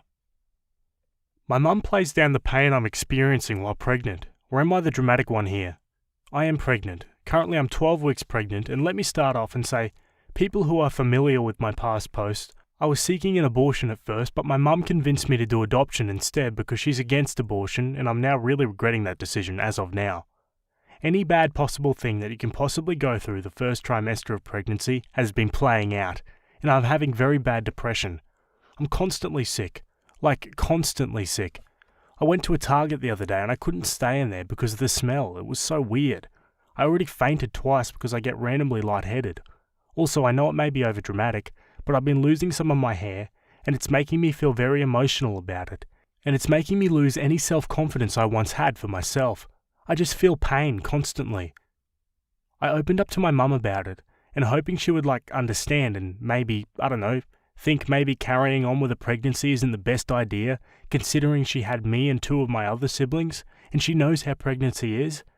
But the only thing she told me was I needed to be more positive, and that me focusing on the negative of this experience is not making my situation any better, and that this is the best thing a woman can go through, is carrying a baby. I then told her that our experiences are so obviously different. She had my dad and friends to support her, and I have no one because she's currently not letting me leave the house without her. She then gets offended that I'm not being appreciative of her. But at this point, I'm honestly thinking about, after I have this fetus and turn 18, I'm never speaking to my mother again after this, because what she's making me go through. I really don't care. Or am I being dramatic? Okay, the next update was posted on the Today I Effed Up subreddit, and it's titled, Today I Effed Up by Getting an Ultrasound Done. How is that, you may ask? I'm a freshman in high school that is currently 32 weeks pregnant, and I wanted an abortion, but my family would not let me or sign off, so I decided to go to the adoption route, and I already have a perfect family picked for him.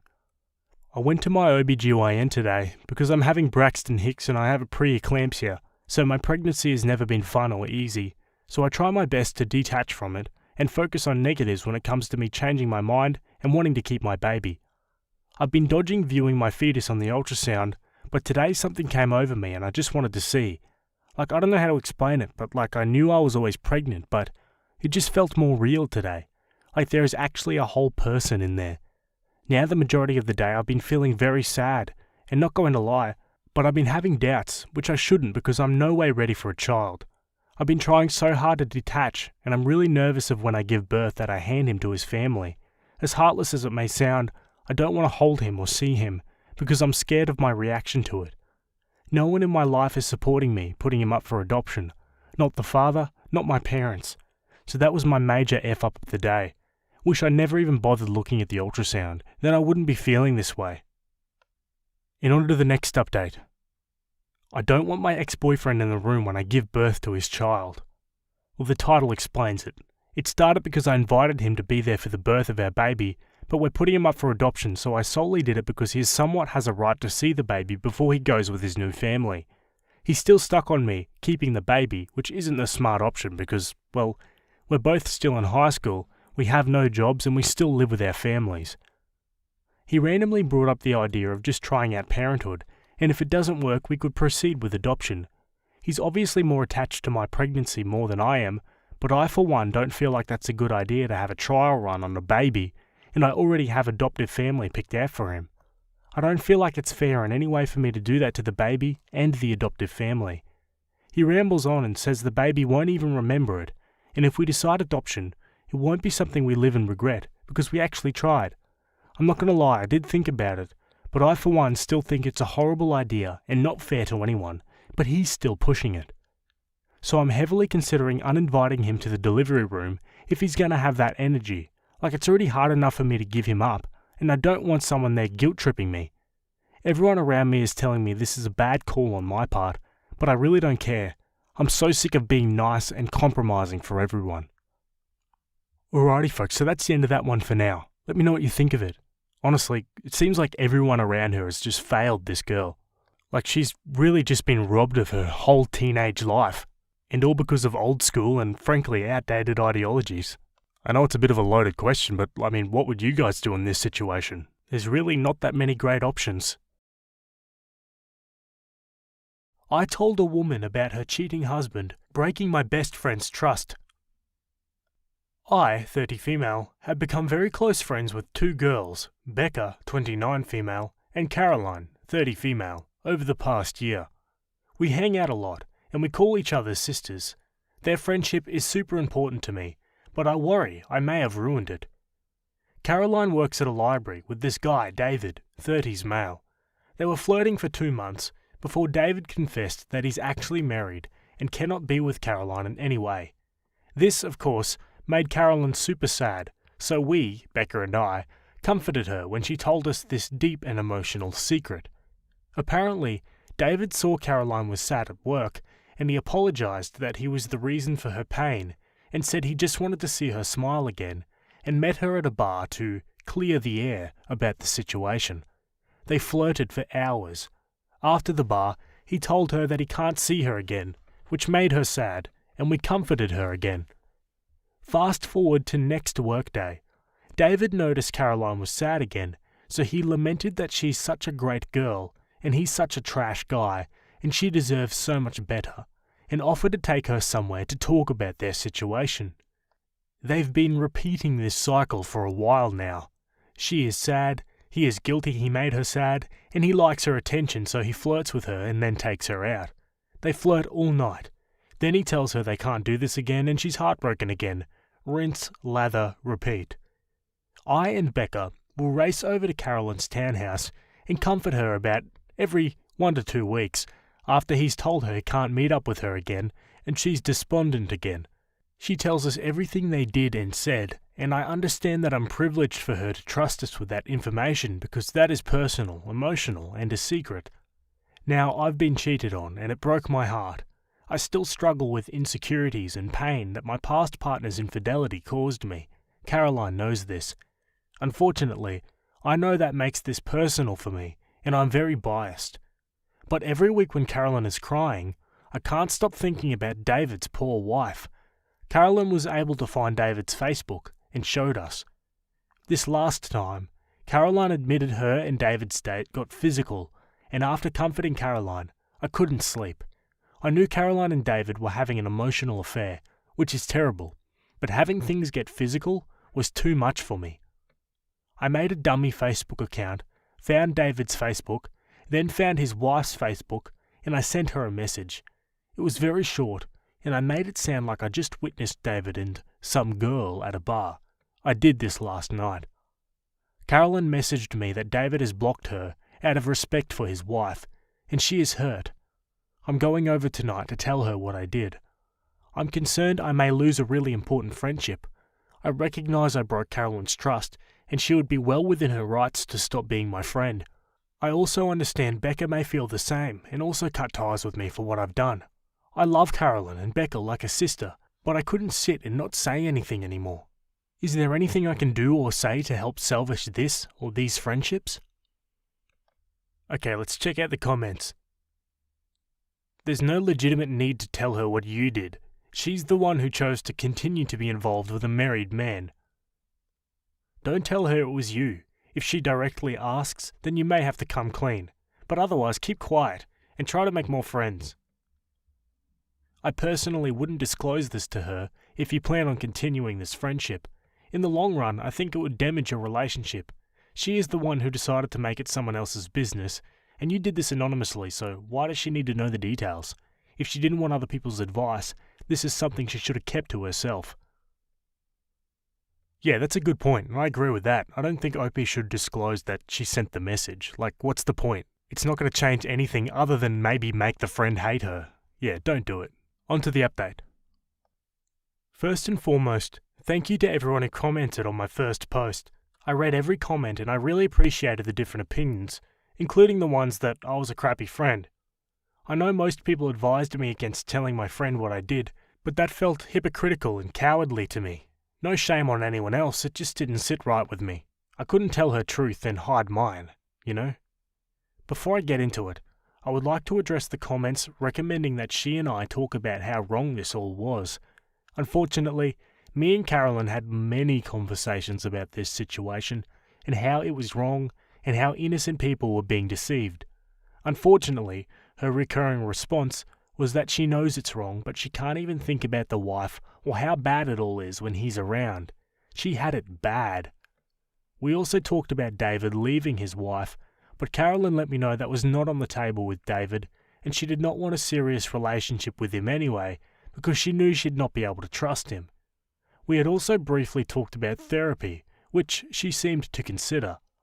She also had tried to get over David with another guy who was cute, kind, and respectful, but she said he was uninteresting, and talked at length about how she imagined David when she was with this new guy. In any case, the day after I messaged the wife, I went over to Carolyn's house as soon as she said she was home from the library. I brought her favourite cookies and said I needed to talk to her.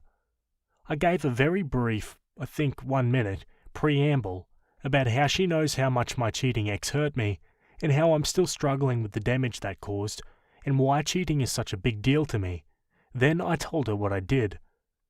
She was quiet at first. She asked me if it was my place to say that, which I agreed it was not. She said she was very hurt and betrayed by my actions, which I said I understood and was more than fair. Then she lamented about poor David and how he must be struggling. This woman just learned that the wife was warned her husband is cheating, and she was lied to, and Carolyn's first thought was, poor cheating husband? Carolyn hated the fact that he'd blocked her because she just wanted to be there for him and to support him in this difficult time. I asked her what she would like from me, and she asked me to leave, which I quickly obliged. Later, Becca and Carolyn both sent me messages late into the night and early into the morning about how I betrayed Carolyn's trust. Fair. I was a terrible friend to Carolyn. Fair. And to Becca for ruining our friend group. Fair. They also let me know I'm personally responsible if David's marriage fails and for the end of Carolyn and David's relationship. I was also informed, according to Becca and Carolyn, friendship means setting aside your personal values and morals for someone you care about, and I was told that if they did things I did not agree with on a deep level, that friendship meant ignoring my values and supporting them anyway, and that I just cannot do. I feel absolutely terrible for hurting Carolyn, and by extension Becca, but I couldn't do this anymore. I don't have the space here to write how these women are not Disney villain characters. They, for a large part, are really great women. I have seen them be kind and generous, and I know they have a history of working hard and enduring in the face of hardship. And I keep replaying happy memories of our Gilmore Girls marathons or our sledding trip. I don't know if I've ever had people I could laugh so hard with. But sitting here, I can't say I regret what I did or that I want those friendships back. Realizing how little hurting other people mattered to them when compared to friendship made me feel so uncomfortable. I honestly wish them happiness and healing, and I hope we all get what we need to grow and thrive, but I'm okay if we do that separately. Okay folks, that's the end of that one. Yeah, OP really stuck to her morals on this, for better or for worse. I respect that. Let me know what you guys think about this story, and we'll go to our next one. Okay, our next one was written on the Am I the A-hole subreddit. It was written by user Expensive Pangolin, and it's titled, Would I be the a-hole for calling off a wedding because my fiance is extremely frugal? I, 31 female, struggle with my fiance's, 32 male, frugalness, and not sure if I want to marry him anymore after a 3-year relationship. Throwaway as my fiance follows my regular account. I met my fiance 3 years ago. He came out of an abusive marriage just 2 years before we met. One of her absolute abuses was financial. She bled him dry, made him buy expensive jewellery only to give it away or break it after an argument. Designer shoes, clothes, big house cars, Caribbean trips, you name it, she made him pay for it. She also took him to the cleaners on the divorce. However, my fiancé is very well off. He makes far over 6 figures, almost 7. On top of that, he inherited a few million from his grandfather, and his parents gifted him and his siblings also a few cool millions. So yes, the financial abuse was bad, but he does not suffer financially. He has more money than he will ever need. So last year I moved into his house. I do not pay rent, but I split the bills and buy food. I pay for my own clothes and jewellery. I have a good job and I can take care of myself. However, things have been taking a turn for the worse, and I feel miserable. His house was empty when I moved in. He had hand-me-down furniture, maybe 3 forks and 2 knives. He wouldn't put on the heating, so the house felt cold and mouldy. He has no curtains, no decorations. His ex took everything not bolted down, and he was too cheap to replace it. Just imagine $1 million house like that. I'm grateful that I can live in his house. It is something I could never afford myself, but I didn't want to live in squalor.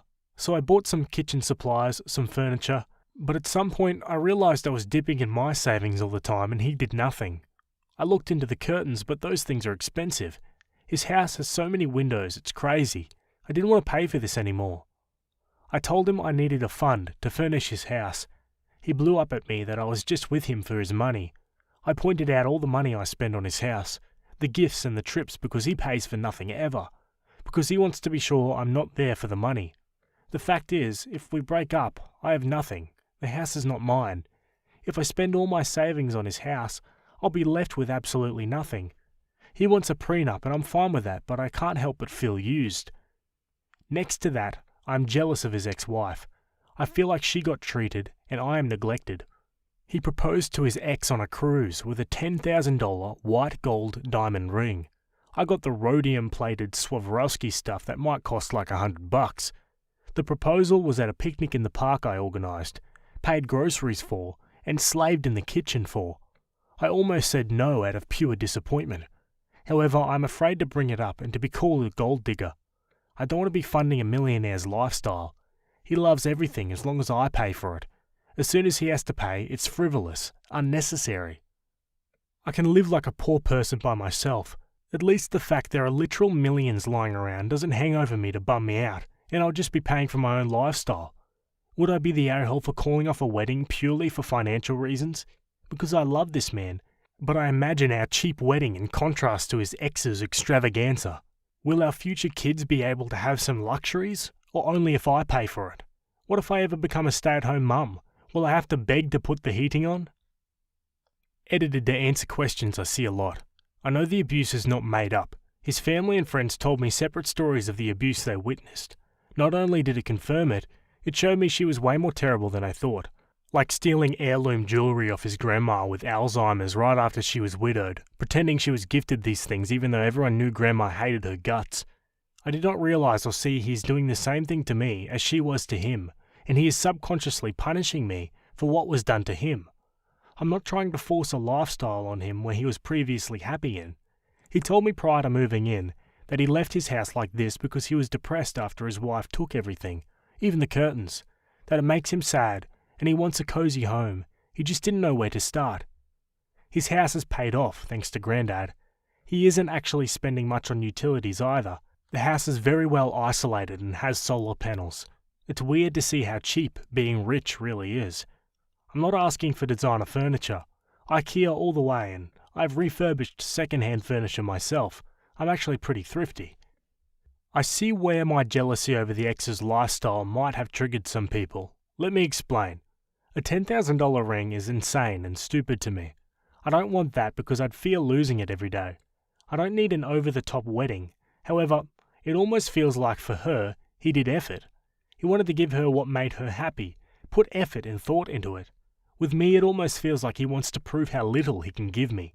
He talked about how he would see the wedding, and it's cheaper than my actually financially struggling cousin's wedding. I can't help but feel he wants to demonstrate how cheap he can treat me. And I already feel embarrassed about the family that would have been to both, and I'll feel like the discount wife. I don't like to say it, but it feels like he gets off on it to some extent. We're almost talking washing paper plates at this moment. Yes, I did discuss selling the mansion I really don't need and move to a more modest house, especially knowing this is the house his ex picked. He doesn't want to do that, he loves this house, but I really feel intimidated living in a house I could never afford anyway, and so many large windows, yeesh. I haven't talked to him yet, but pause on the marriage and cancelling is a must. I'm already looking for IC because I realised I might indeed be too much of a people pleaser, allowing him to control me with the ghost of his ex. I'm also going to separate for a while. I'm looking to rent something for a few months so I can get some space. Thank you all for your insights. Alrighty, let's check the comments. Not the a-hole. I understand you've had some trauma in your past, and I'm sorry you went through that, but I can't allow you to mistreat me because of it. It burns me up inside that you gave her everything, but I have to beg for the bare minimum. I deserve to feel cherished by my partner, as I have cherished you. Counselling. Insist on premarital counselling. He is reacting to his divorce and his feelings about it by taking it out on you. Don't spend another dime on him or his house. But I do suggest you two do some entertaining. Invite his family and friends over. Your family and friends. If he wants you to pay half, do so, but only within your budget. Invite 20 people over to sit on the floor and eat frozen lasagna and drink Crystal Light off paper plates without heat or air conditioning. Open the curtains and shed light on how you live. You two are not ready for marriage if you're not able to talk to him about this. You need to be able to talk about your concerns to have a healthy relationship. You would be the a-hole for calling things off without any communication. However, not the a-hole if you communicate this, as you did in this post, and he continues to accuse you of being a gold digger. Okay, on to the update.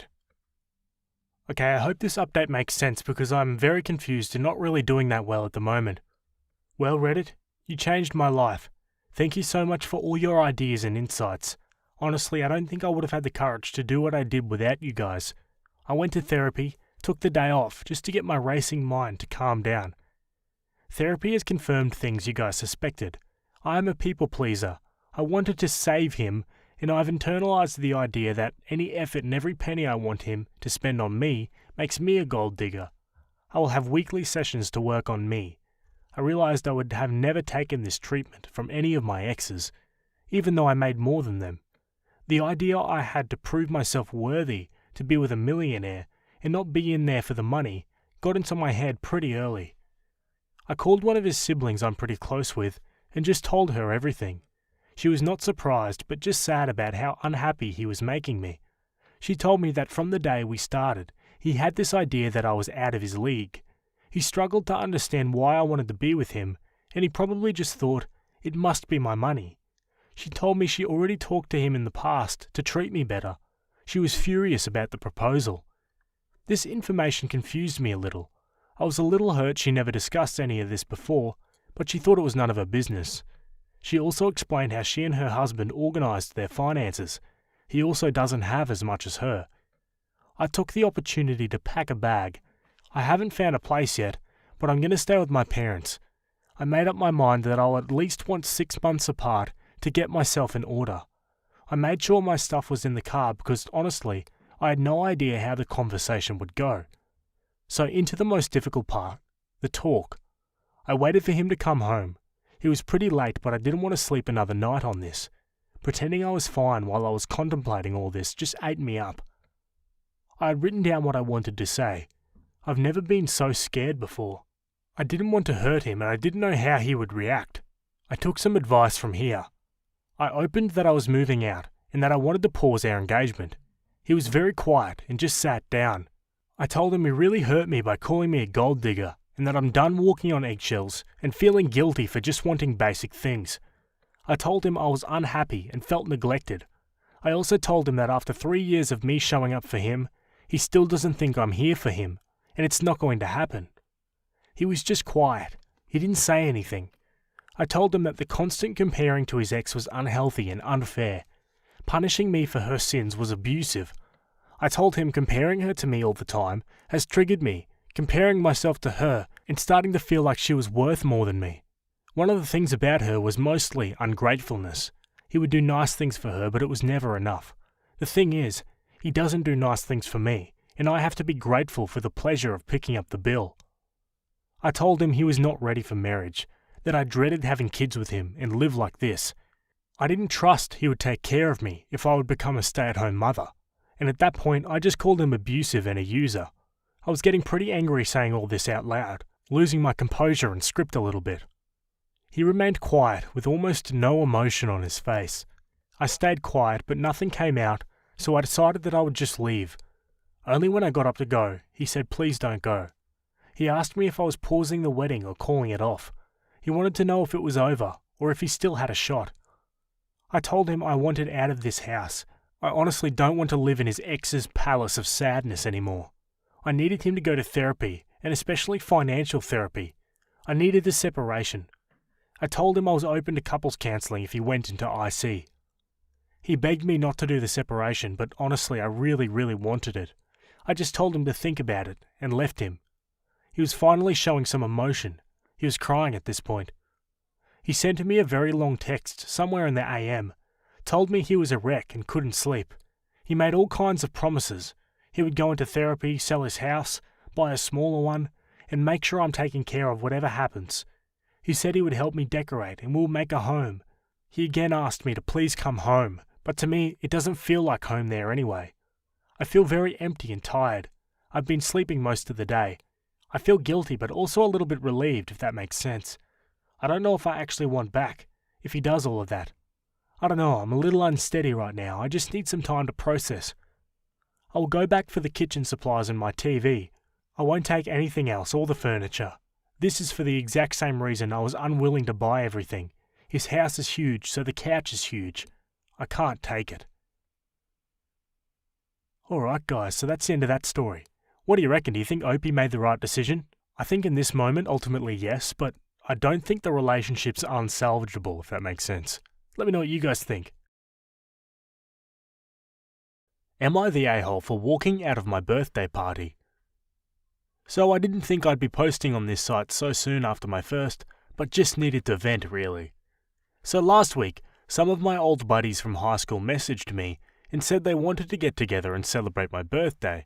I was at first hesitant because I don't go out and hate parties, especially for myself. I usually just have a family gathering, such as a barbecue, and only invite my 2 closest friends. I used to be close to my high school buddies back in the day, but obviously as we get older and more responsibilities, we lose contact. All of us are in our 30s now, and probably only message each other once in a blue moon. My friend Sherry, 31 female, was the one to message me first, and then was invited to a group chat where all my old buddies joined in, and everyone agreed this will be a good little get-together, and for everyone to get reacquainted. I finally agreed since it'll just be old buddies, and I did miss everyone. Sadly, my best friend wasn't able to join because of medical reasons. Anyway, I went to my friend Sherry's house, and everything seemed okay. It was just a potluck with minimal alcohol. I don't like drinking. But Cherry's family seemed to be invited. It didn't bother me initially because I kept to myself and caught up with everyone.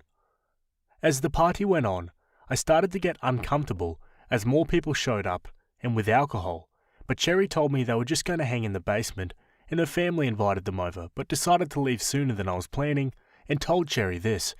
I figured I was there for a while and needed to head back to the kids. I have 2 foster kids who my sister was babysitting. Well, Cherry flipped and said we hadn't done presents yet, and I admit I love presents, so I got excited. First, everyone started handing me packages, and some were genuinely thoughtful and I appreciated it. But then Cherry handed me a box.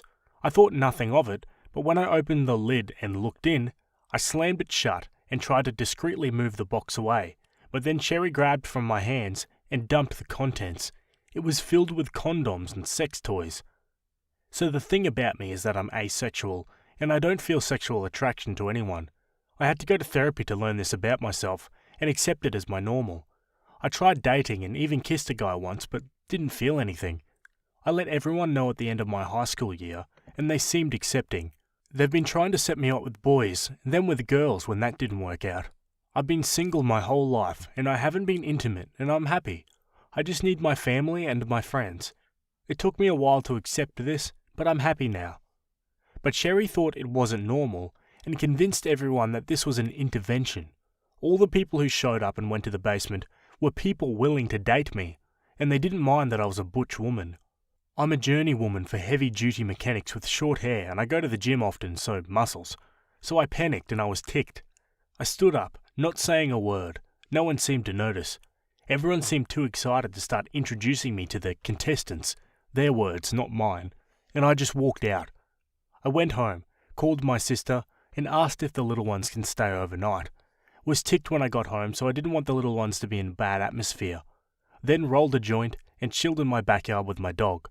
My phone was blowing up from everyone from the party, but I just didn't want to deal. Didn't want to say anything from the heat of the moment. This has been a few days ago. I still haven't messaged anyone from the party. I blocked them. I haven't told my family. They might agree with them and I'm worried. And haven't told my best friend. Her medical issues got worse and I don't want to worry her. Just wanted to rant and maybe some advice on how to handle this mess. I live in a small city and don't know anyone else who has the same lifestyle. Wow, definitely not the a-hole for me. Springing something like that on someone, that's just uncalled for. Ridiculous. Especially when they know how you feel about that sort of thing. Anyway, let's look at the comments. She's not your friend. She totally dismissed your feelings. Being asexual is something she doesn't need to understand, but she needs to respect. Since she can't, don't talk to her. Not the a-hole, obviously. Yo, that is not okay what your friends did. Obviously not the a-hole in your part. There's absolutely no reason for you to be in a relationship or have sexual feelings at all, especially if you don't want to. Hopefully your family and best friends actually accept you for who you are, and that your best friend who couldn't attend wasn't aware of what was really going on. Hug your kids and pup close, and smoke a fat one if you need to. I'm so sorry this happened to you, especially since you had to cope with your sexuality through therapy. They completely disrespected your boundaries, and you are in no way a bad person for walking out, especially since Cherry knew you were asexual. I would be a little less upset if she didn't know, but the fact that she knew and decided that she knew better than you about your own sexuality just irks me to no end. I would ditch them personally. I hope you get through this. Much love. Yeah, I agree. It sounds like Opie needs some new friends. What do you guys think? Let me know. Alright, let's go to the update.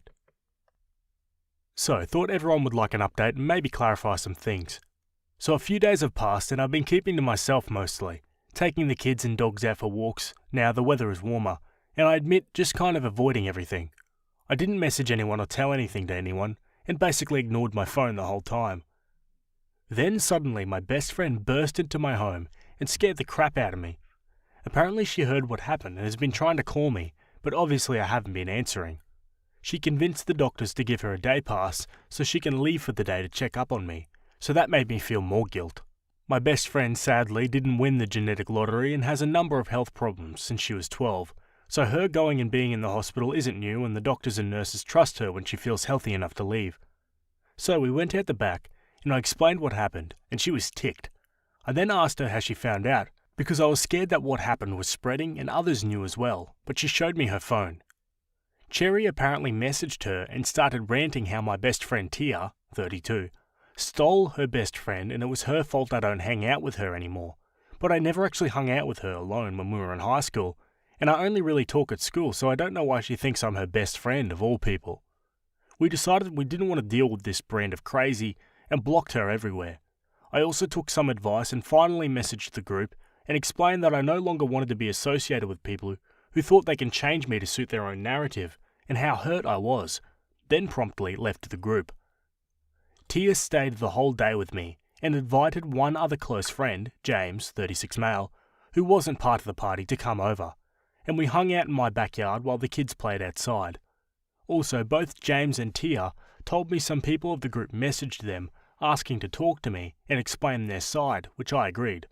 Only 3 people of the group came and explained that Sherry told them that I was interested in finally dating, and that the reason why I didn't date was because I was traumatized from my father walking out when I was a kid. They thought that they would go to the party for emotional support and didn't think the rest of the events would happen. They even brought the thoughtful gifts I was given that I left behind at the party. I forgave them because I was closer to them and didn't think they were lying. But others from the party agreed with Cherry and thought I was rude for walking out and didn't agree that I was asexual, so they remained blocked. My friends ordered Chinese, and after the kids were put to bed, we watched Avatar 2, and James even went out and got a small cake, so I know everything will be fine. I don't need a ton of friends, just the few I have is more than enough. Also, to answer one question I think I saw in the comments, my siblings are all supportive and know I'm asexual. I think my mum is a product of her time and just doesn't understand. She'll make comments about how I'll find the right one, and I can't wait to see her future grandkids and such, but she doesn't push it when I remind her it might not be biological grandkids. Thanks for all the comments and advice. It's been very therapeutic. Okay folks, that's the end of that story. Let me know what you think in the comments. Yeah, it sounds like this was one of those life moments for OP where they found out who their true friends really were. Anyway, let's go to our next one. Okay, our next story was posted on the Relationship Advice subreddit. It was written by a throwaway account, and it's titled, "My boyfriend got his ex-girlfriend pregnant." I don't even know how I got into this mess. I don't have many friends to go to about this, so I decided to come onto this sub. Starting from the beginning, I met my current boyfriend, Jared, back in January of last year. We met when I started my new job, and we clicked instantly. He's funny, charming, caring, and definitely eye candy. We became super close, and we hung out all the time, and we would stay up all night talking on the phone for hours. At the time I met Jared, I'd just gotten out of a miserable relationship with my ex-boyfriend of 2 years. That relationship really affected me, and I was afraid to get into another relationship, so I didn't act on my feelings for Jared. Jared told me that he was willing to wait for me for as long as I needed. I really appreciated that, and I'm so lucky to have met someone like him. Eventually, him and I finally made it official around Christmas time. Our relationship has been amazing, and this is the best one I've ever been in. That is, until a few days ago. A few days ago, Jared called me and told me that he was on his way over to my place and that he needed to talk to me about something important. When he arrived, we sat down and he confessed to me that his ex-girlfriend is pregnant and the baby is his. According to him, this is how it happened. He was at the bar with a few of his buddies on Labor Day, and he ran into his ex there. Apparently, he got drunk and he started to feel a bit lonely. Him and his ex began talking and flirting. Long story short, they ended up going back to his place and they slept together. His ex-girlfriend is currently 7 months pregnant, and up until now, he hasn't told me. He said he kept it from me out of fear that I would leave him, and because he wasn't sure if she was being 100% truthful about the pregnancy.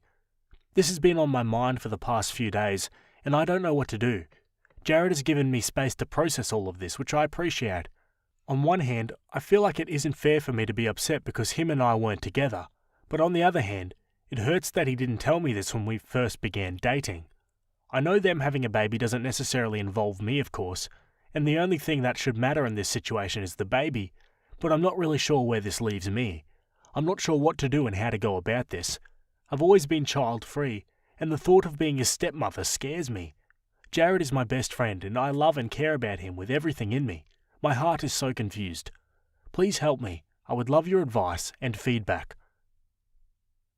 Geez, yeah, that's a rough situation, that one. At first I thought the boyfriend cheated on her, which is obviously, no excuses for the boyfriend. But now that I've found out that it happened before they got together, it makes it a little bit more complicated. But honestly, Opie's still young. She should get out if she doesn't want to be involved with something like this. Let's go to the comments. Girl, you don't need this in your life at 23. Move on, he's not the one. That is very important information to keep from you for so long. I would leave. It isn't even about the pregnancy. It's that he lied and you never had a choice before you got attached. Fair? To him? No, he hasn't been fair to you. You're 23 and no offense, but you've only known him a year and haven't even been dating 6 months. You think a baby won't involve you, the daddy's girlfriend? Rule number 1 of being child-free. Don't put yourself in a position to be a parent by dating or marrying a parent if you really don't want to be a parent. It's easy to pretend it won't affect you, but come on, that's naive. If this is a relationship you see moving forward, it will affect you. Don't fool yourself into thinking it won't. Yeah, that comment's spot on. Let's go to the update. Hi everyone, I decided to provide an update since something very significant has happened since my last post. Before I get into the update, I wanted to clarify some things that a few people have said and had questions about. 1.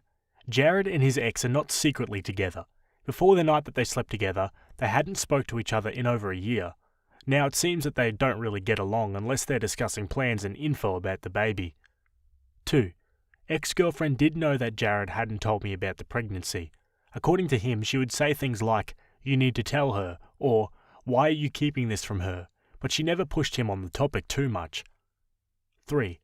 Jared and I began dating on the 21st of December. He slept with his ex on Labor Day, early September. He did not cheat on me. Now for the update. After doing a lot of thinking and seeing the advice I got on my last post, I realised that it isn't in my best interest to continue being with him. Having a baby is a huge deal, and it would completely shake up our relationship. I wouldn't be able to handle the responsibility of being a stepmother. I also don't feel like I can trust him after he kept this from me for so long. Yesterday, I invited Jared over to my place and I sat him down to talk. I told him that I'm disappointed in him for lying and keeping this from me for so long, and that I thought he was better than that. Then, I told him that while I do love him, I cannot be with him. And he actually cried. It was the first time I'd ever seen him cry. Despite what everyone's saying, Jared really is a good guy. He just did something extremely stupid and inconsiderate. By the end of the talk, both of us were in tears. It was a mess. He asked me if we could still keep in contact and possibly remain friends. I said that while I wouldn't mind that, it would take a lot of time, and I told him to not contact me for a while. I wished him good luck with the baby, and that was the end of it. I'm very sad and broken up about this, but I'll be okay soon. I'm planning to go out of town to visit my sister. I haven't even told her about this situation yet. Very soon. So hopefully that'll take my mind off things. I thank you all for the advice on my last post. It really did help me out. Have a great day. Alright, yeah, it looks like Opie took the advice of most of the comments there, and probably most of you guys as well. Yeah, get out of there. It's not worth it. There's still so much time in her life. Anyway, let me know what you guys think about that one, and we'll go to our next story. Okay, this next one was written on the Today I Effed Up subreddit. It was written by user Universal Winter, and it's titled, "Today I effed up by walking past an exchange student orientation." I'm honestly quite shocked that it happened, but also not at the same time. Before I begin, I'm a 20-year-old college student with Asian roots. This is important to the story. So there's a high school I have to walk past to get to my bus stop, and an orientation for new exchange students was going on out front outside. I already knew this was happening since the sign outside displayed it for about a week. I casually walk by as per usual, but I hear a voice yelling, "Hey you, where do you think you're going?" I paused for a split second and continued along thinking it was about someone else. Then again, "Hey, you have to listen to your teachers, get back here." I now turn around to look, and the lady leading the orientation was furiously waving at me to go over there and then yelled again, "Come on, you're holding up the group." I then responded with, "I don't go to this school," and proceeded to head to the bus stop. As I see my bus approaching from a distance, I try to sprint for it, but then I feel her grab my arm from behind. She was fast, and then began to berate me that I don't just get to ditch school here. I guess she didn't hear me the first time, so I grabbed my student ID to show her and told her again that I'm not a student there. As that happened, the bus just passed by us since no one was at the stop. She made me miss the damn bus. She kinda just chuckled a bit and half-heartedly apologised, before turning back to rejoin her group. At that point, I had to pay a $30 Uber to get me to school. This bus comes once an hour. I mean, yeah, super rude for that lady to make you miss your bus. I'd be pretty mad about that if that was me. Let's look at the comments. Send a passive-aggressive letter to the school with an invoice for the Uber. Similar thing happened to me and a group of friends years ago. We were all 18 and 19 living in university accommodation, which happened to be next to a Year 11 and 12 college, where students are typically 16 to 18. We're all hungover and walking past the college, which didn't have a set uniform for students, to get to a fast food place. A teacher bustled up and demanded to know where we were going, and to head to assembly with them. Right now, no more talking. Okay, you're the boss. Upon being severely disruptive in assembly, the principal highlighted our admittedly poor behaviour and reminded us that it wasn't acceptable behaviour from students in this school. When informed that we were not students, the principal on stage asked why we were here, so we all pointed to said teacher and said that the answer rested with them. On that day, she effed up. I'm half Asian and commute by train. Our area is quite touristy, so during high season, about half the train is packed with Asian tourists. They usually get some kind of group deal for their train tickets. Well, one day I see the ticket collector enter the coach to check everyone's passes, so I grab my wallet and hold my ticket ready.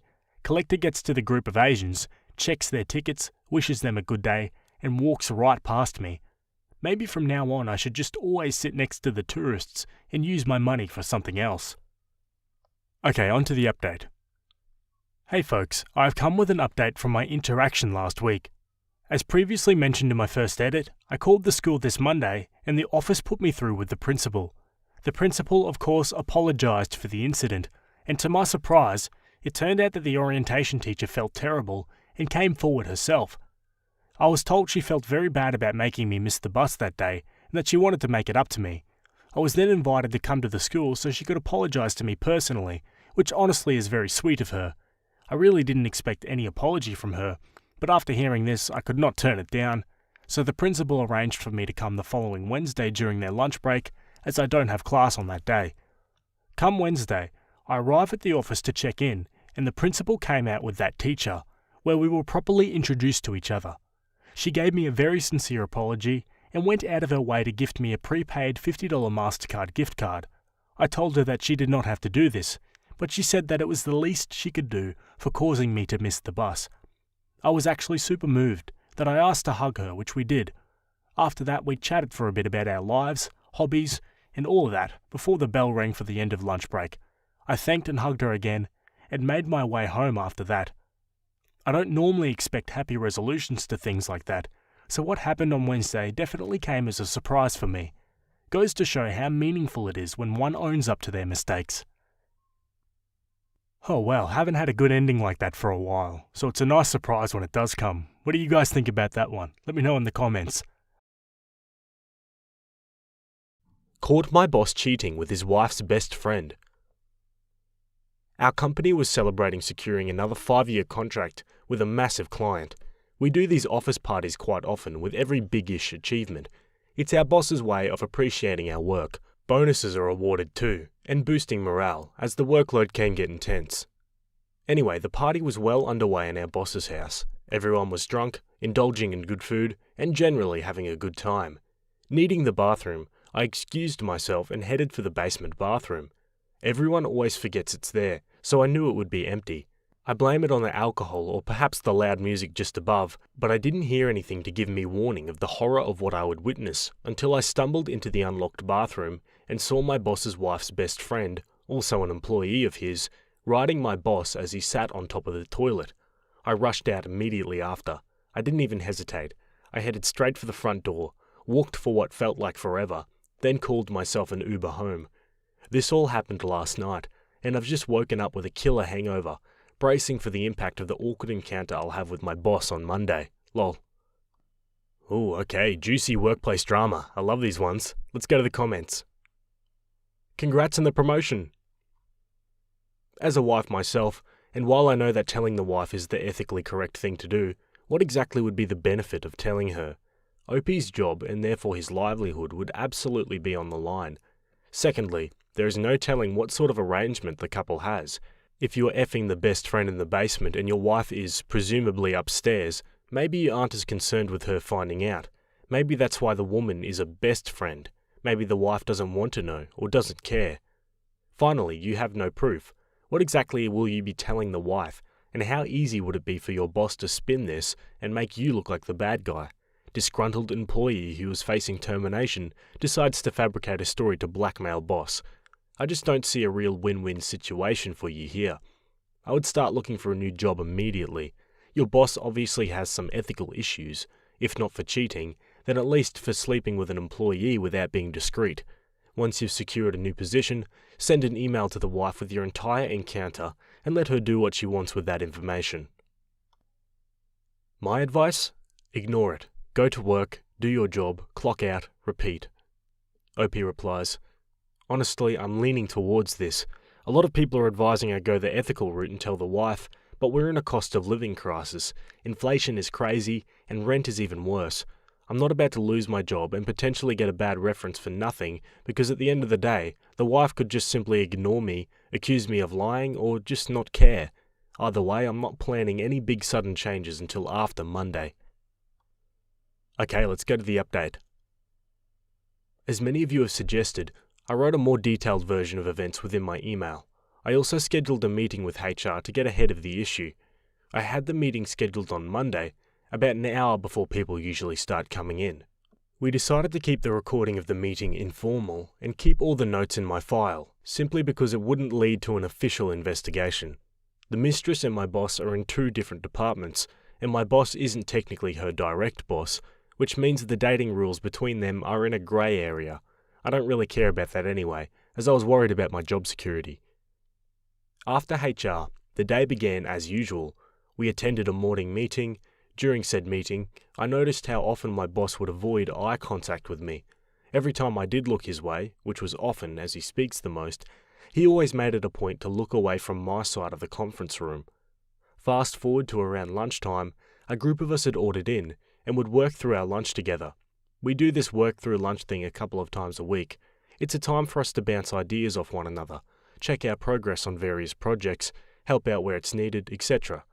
It's usually reserved for employees with no senior members, although that's not a rule, it's just what we've always done. So it was strange for our boss to be there. Still, I carried on like nothing was wrong. Towards the end of the lunch, we had gotten to the topic of the party. Someone had asked me about my whereabouts at the end of the night, and at this point, I knew the safest option would be to pretend to be too drunk. I even gave my boss a few compliments on the food they had prepared. Everyone around me bought the story with no issues, and I could only hope that my boss did too. Now on to Tuesday. When things returned back to normal between my boss and me in the morning, I assumed he'd believed my story from yesterday. Only now, I see he was merely playing a part. His mistress cornered me into the ladies' toilets. Before this incident, this woman used to be sweet, caring, and a bit of a people pleaser. Think of Charles Boyle from Brooklyn 99, without the office donut fermentation. Now, she was a vicious version of herself who was completely unrecognizable. She told me she didn't buy my story, which told me she and my boss had already discussed me. She told me I shouldn't even think of telling the wife because she wouldn't believe some employee over her husband and best friend. True. She threw in a few insults in between it all, then finished it by threatening the ending of my career by mentioning how she has my boss wrapped around her finger. She told me time and time again to keep quiet, otherwise things would get messy. Now, this is the part that fills me with immense joy. To the Reddit user who sent me links to Amazon for spy recording gadgets, you, my friend, deserve the world. I'd bought a pen ready just in case my boss didn't believe my story on Monday. Like many of you suggested, I should be recording all conversations. When he didn't pull me aside for a conversation, the small pen was forgotten on the inside top pocket of my shirt. The pen has no voice command and basically just records until you hit stop. And since I hit start the second I walked into the office, it recorded my entire day. So now I'm sitting here on a gold mine as the mistress just confessed to her crimes, then threatened me if I didn't comply. I'm currently brushing up my CV as my amazing boyfriend sifts through the recording to piece everything together. There probably won't be another update for a while, not until my plan comes together, so until then, Reddit. Now a couple more comments. I'm sorry, I just don't see why you would have or should have done anything. He wasn't her superior, right? You said it was in a grey zone. OP replied, I wasn't planning on doing a single thing until the mistress threatened me. The recording device was always meant as a precaution. The mistress wouldn't have cornered me without my boss's approval. I'd rather not have to look over my shoulder every time I go to work. I deserve peace. Honestly, it sounds as if they got tipped off about your meeting with HR, or there is more to the story. OP replied, the HR department at my workplace is extremely strict when it comes to conduct and procedures. I specifically chose to have a meeting with the head of HR, not anyone else, because that woman has been with the company for over 40 years. A lot of rules we have to follow now were implemented by her and a few other senior members. When I say the whole company trusts her, I mean the whole company. People in her department have been fired for sharing confidential information. I doubt she would be the one to break said rule, and since no one else knew of my meeting, no other member of HR would think to randomly click on my file. Secondly, you clearly haven't been around catty women who are mistresses or women who are cheaters. Unfortunately, I've seen quite a bit of that, and one of the things these women have in common is audacity. If there is something going on, or they did find out somehow, it truly doesn't matter. My plan is in full effect whether they know I know or not. Also, I went to HR because I was scared my boss would threaten my job, just as his mistress did. It was never my intention to get them in trouble. Like I said, their relationship is in a grey area, so they're not even in trouble. I've seen how bosses act when they want to get employees fired. Write-up after write-up until that crap piles up and they fire them. That's not the way I'm planning to go. Alright, now for more updates. Alright Reddit, I know it's been a while, but the update is worth giving, and I'm hoping after this one there'll be only one left. Since the mistress cornered me, I had every intention of not only exposing the affair to the wife, but the entire office too. I know it's petty and crappy, but she was a bee. I just needed a little more time. So I needed time for one of two reasons. One, my company dishes out a massive bonus after 10 years of service. I've been with them since I graduated university, and I knew the 10-year mark was coming in just a few weeks' time. I would have been a fool to pass up that money, and now it's safely in my bank account. 2, I needed to line up another job, which I did at the company my boyfriend works in. He vouched for me, which helped in securing a place and fast-tracking the application process. Now with the first part of my plan executed, came the second part. A while ago, my boyfriend and I had booked holidays starting from last week and ending in 2 weeks' time. By sheer luck, these holidays couldn't have come at a more perfect time. During the first week, besides seeing SZA and Beyonce perform, highlight of the month so far by the way, I received and accepted an offer at my new place of employment and handed in my resignation at my current place of employment, which means I will now be working my notice period at a 5-star all-inclusive resort in Mexico. Don't worry, I've reread my contract 100 times. They only require you to work a notice of 2 weeks, but sometimes ask if you can stay until they find cover. My old workplace offers and encourages ex-employees to complete an exit interview. I was more than happy to comply with this. After the basic questions of, what's it like to work there, were you pleased with the salary and benefits, blah blah blah, you get the gist, came the question I was most excited for. What are your reasons for leaving? Now let me tell you, I answered that question with great detail. From the office party to where the first incident took place, to the threat I received when I was cornered in the ladies' toilets, I even went on to explain that I had evidence supporting my claims. I was clear in that the only reason I was leaving was the fear of my job security, that I would miss my team dearly, which I would, and that I hoped this wouldn't happen to another employee. Now, part 3. After a simple Google search, I found my old boss's wife's work email address. It's a little alarming how easy it is to find people's info online these days. In great detail, I once again explained my version of events, including a little audio file just in case she didn't believe me. I explained to her that she was free to do as she pleases with the information, as I no longer worked at the company. I've even reached out offering my support, along with an amazing family lawyer who happens to be my boyfriend's sister-in-law. That woman is a beast in the courtroom. Once I found out you could watch random court procedures, it became a hobby for my boyfriend and me to watch in the back of the courtroom, truly relishing in the drama. Sorry for the detour. I also mentioned to the wife my intentions to expose her husband to the office. I feel a little guilty having to embarrass her like this. If they were so careless about their affair, it leads me to believe others may know, and have kept it quiet due to fear. I've been fortunate enough to find other employment much faster than I'd originally predicted, but I know my experience isn't the same for many, and I wouldn't allow the mistress to install fear into anyone in my old team. They're all amazing people with families to support. After I sent that email, I sent out a message to my old work group chat, again explaining the true reason I left, along with the voice recording. I encouraged others to go to HR if they had experienced a similar situation and to not live in fear. I could only hope they listened to this. This was all done about an hour ago, a time where everyone back home would be asleep. By morning, I'm sure everyone, including the HR team, would have seen everything. I'm nervous, a little excited, but overall sad. Sad for the wife. She's losing two of the most important people in her life. Sad for myself. I truly loved my job along with my people too. They were all so welcoming when I started. Sad for the person I once thought my boss was. He was such an inspiring guy. Gave me more responsibility than I thought I could handle, but he had so much faith in me. He's done a really crappy thing to someone he claims he loves.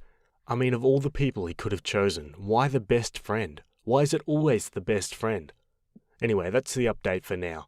I'm sure once the messages pour in, once everyone is awake, I'll have another update ready. I promise to have it out as quick as I can, as I want to sip and enjoy these cocktails without the constant messages for updates. Just kidding. Until next time, Reddit. Alright, now let's go straight to that last update.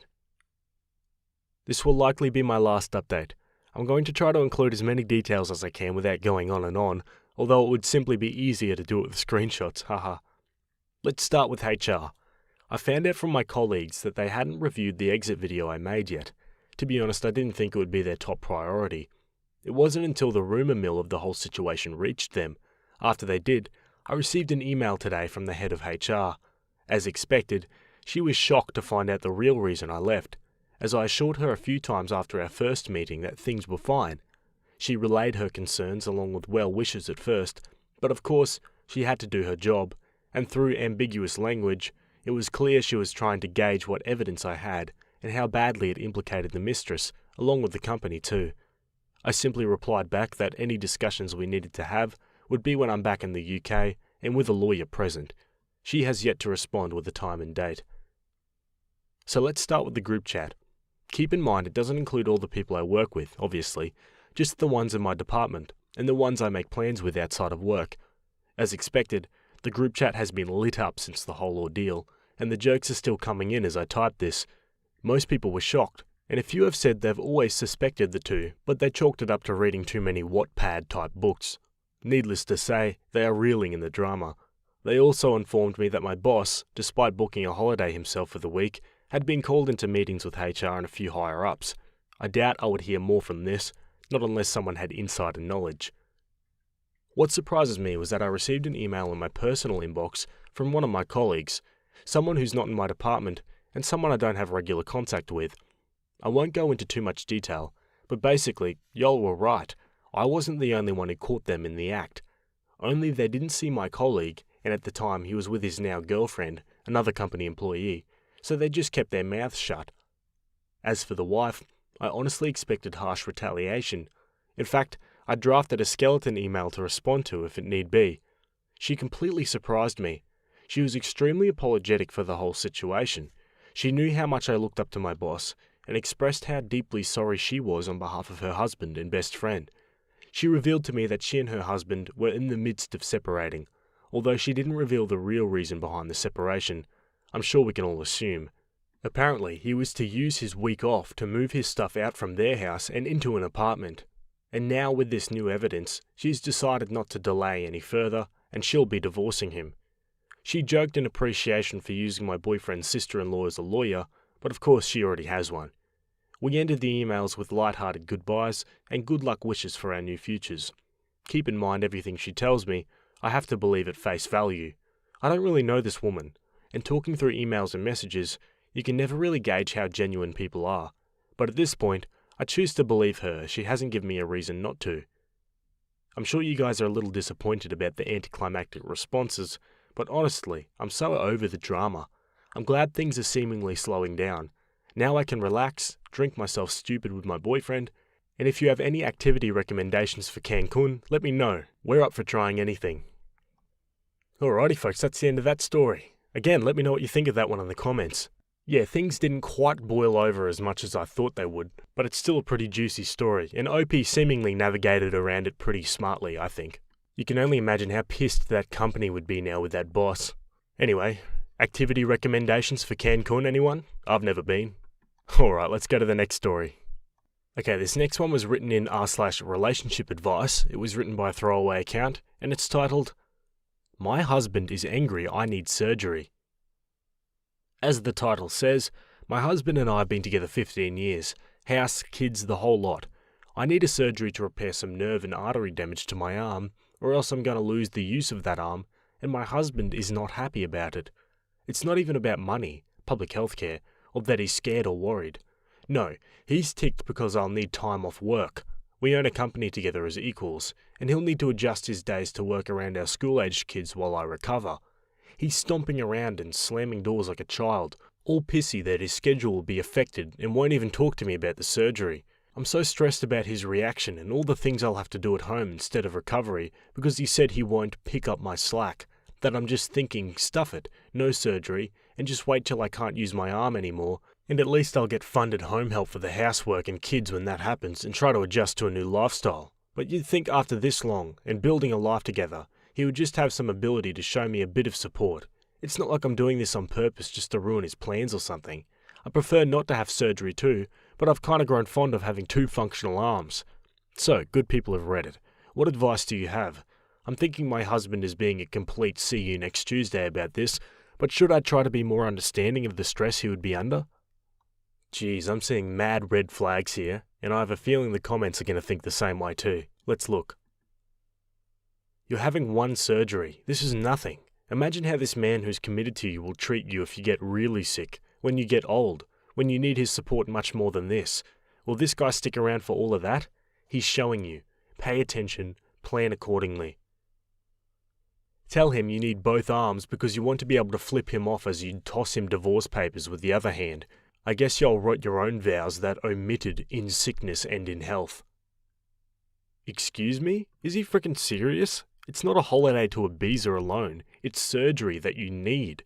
He is a disgusting person. I'm sorry, so misogynistic. I'm really sorry that you're going through something like this, but I'd sit down and really think about your relationship and discuss these feelings with him. You deserve much better than this, especially after 15 years. Yeah, hard to disagree there. Let's go to the update. Hi all. So it's been quite a ride since my first post, and it hasn't even been that long. First of all, thank you to everyone who commented. I didn't think it would blow up the way it did. I read nearly every comment, but wow, it was a lot. Those of you who said it was fake or said I was lying, all I can say is I'm so glad you're able to think that, because hopefully that means you have love and support in your life. Okay, so most important thing first. I have an appointment with a surgeon on Tuesday. I'm making the choice to have the surgery. I've organised childcare and will be driving myself to the appointment, as my husband is too busy at work to come with. I spoke to him yesterday about the surgery, my feelings and needs. I used I statements to try to not make him feel like I was accusing him or attacking him, but honestly, it was like talking to a brick wall. One-word answers, shoulder shrugs, ahas. I tried asking how he was feeling about it or what he needed, and nothing worked. I finally kind of lost it and asked why he thinks this is no big deal and not worthy of his attention at all.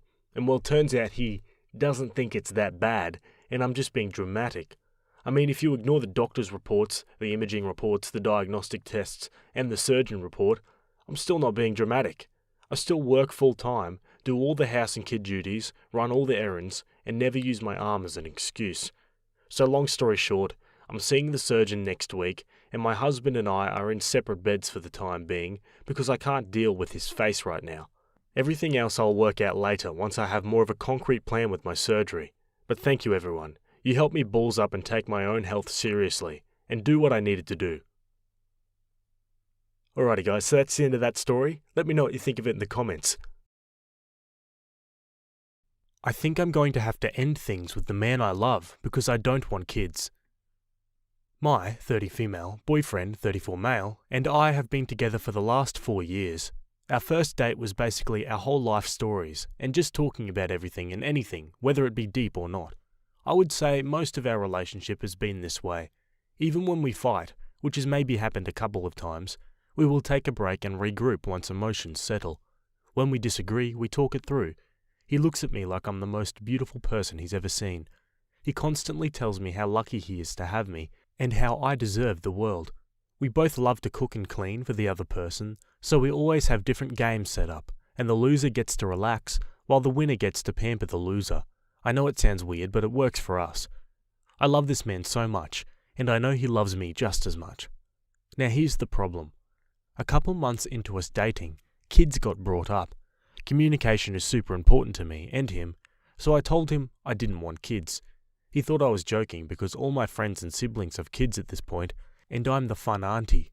I even put together parties for the kids and fun-themed days when I'm having one-on-one time with them. I do love kids, but I don't want any of my own. I explained that, and he said, well, maybe you haven't met the right guy. I had to sit him down and explain that while I do believe people can change, he cannot be with me expecting my opinion about kids to change. He needs to take my not wanting kids at face value, instead of hoping that I'll change my mind, because what if I don't change my mind? I asked him to think it through for a week or two, and then we can circle back to the topic, because at this point, we are thinking about being official. But if kids were that important to him, then we needed to stop now before it gets much harder down the line. He told me later that kids are not that important to him, and that he can see a future without kids in it. Fast forward to a month ago. His parents and some extended family were visiting for my boyfriend's brother's wedding. We are in the US and his family is from Eastern Europe. I've always gotten along with his parents and his brother's now wife. His parents will visit a couple of times a year, and they've always been so kind and thoughtful. At the wedding reception, I was being introduced to all of the family. Eventually, someone asked when my boyfriend and I were getting married, and my boyfriend just winked at the question because he knew I already knew that he was planning to propose soon. He just asked way too many ring-related questions since he knows I hate diamonds, but wasn't sure the direction he should go in since I barely wear rings. He could propose to me with a ring pop for all I care. Later at one point, one of his cousins asked how I would feel about my future kid learning their native language, to which I responded, "Oh, I don't want kids, but I'm actually learning the language myself." There were a few members of the family around, including my boyfriend's parents, no boyfriend though, and they all gave me the, "What the hell are you saying?" look. I didn't understand why I was getting that look, so I just awkwardly laughed and asked everyone not to tell my boyfriend I was learning the language because I wanted to surprise him. I thought it would be cute to respond to his proposal in his native language. I went looking for my boyfriend and found his brother and the bride instead. We were talking and eventually I asked, "Hey, is it weird in your culture to not have kids? 'Cause I got weird looks from your parents when I said I don't want kids." His brother proceeds to tell me that it's not weird, but that my boyfriend has always wanted to have kids, so it probably shocked their parents to hear that I didn't want kids. Apparently my boyfriend always wanted at least 3 kids, and he'd always been super excited about the idea of having kids. I think his brother noticed the look on my face and backtracked a bit, saying something like, "Wait, frick, it's not a big deal. He changed his mind because he loves you more than the idea of having kids." On the ride back home with my boyfriend, I asked my boyfriend if he really is okay about not having kids. He sighed because apparently he had heard from his parents about what I said. He apologized about it and said that he did stop talking about kids since we've been together, but that his parents always assumed we would have kids. He also sometimes wonders if I'll change my mind, but he doesn't think I ever will. He said that when we talked about this while we were dating, he could imagine a future without kids because he couldn't imagine a future without me. It's been a month since the wedding, but I've started to notice little things with my boyfriend. A lot of our friends have kids and I'm always letting my friends know that they can bring their kids over instead of having to find a babysitter. I've noticed that my boyfriend looks slightly envious when he sees our friends interact with their kids, or sometimes I see him look slightly dejected when he sees a family with a bunch of kids. Maybe this is in my head now that I know he's always wanted to be a dad until he met me. Maybe it's not in my head. I truly want him to be happy, but I know I don't want to be a mum.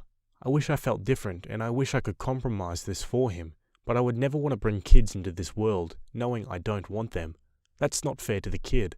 And if him being happy means he finds someone else to have kids with, I will have to live with that. He knows something is wrong because he said I feel far away lately. I think he knows why. I know I have to sit down with him and fully talk this out, Part of me feels like this conversation will lead to us breaking up because he really truly does want kids.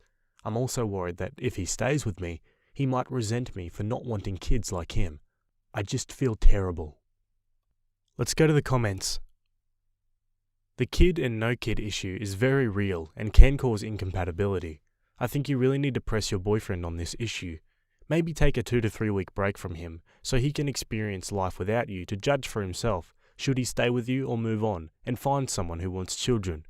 In the end though, you can only listen to his words, watch his actions and probe his emotions after he sees other children or families. If he reassures you and you still have doubts, then a breakup may be the best option. I've been in the same situation as you, don't want kids and never have. I had to end a past relationship for that very reason.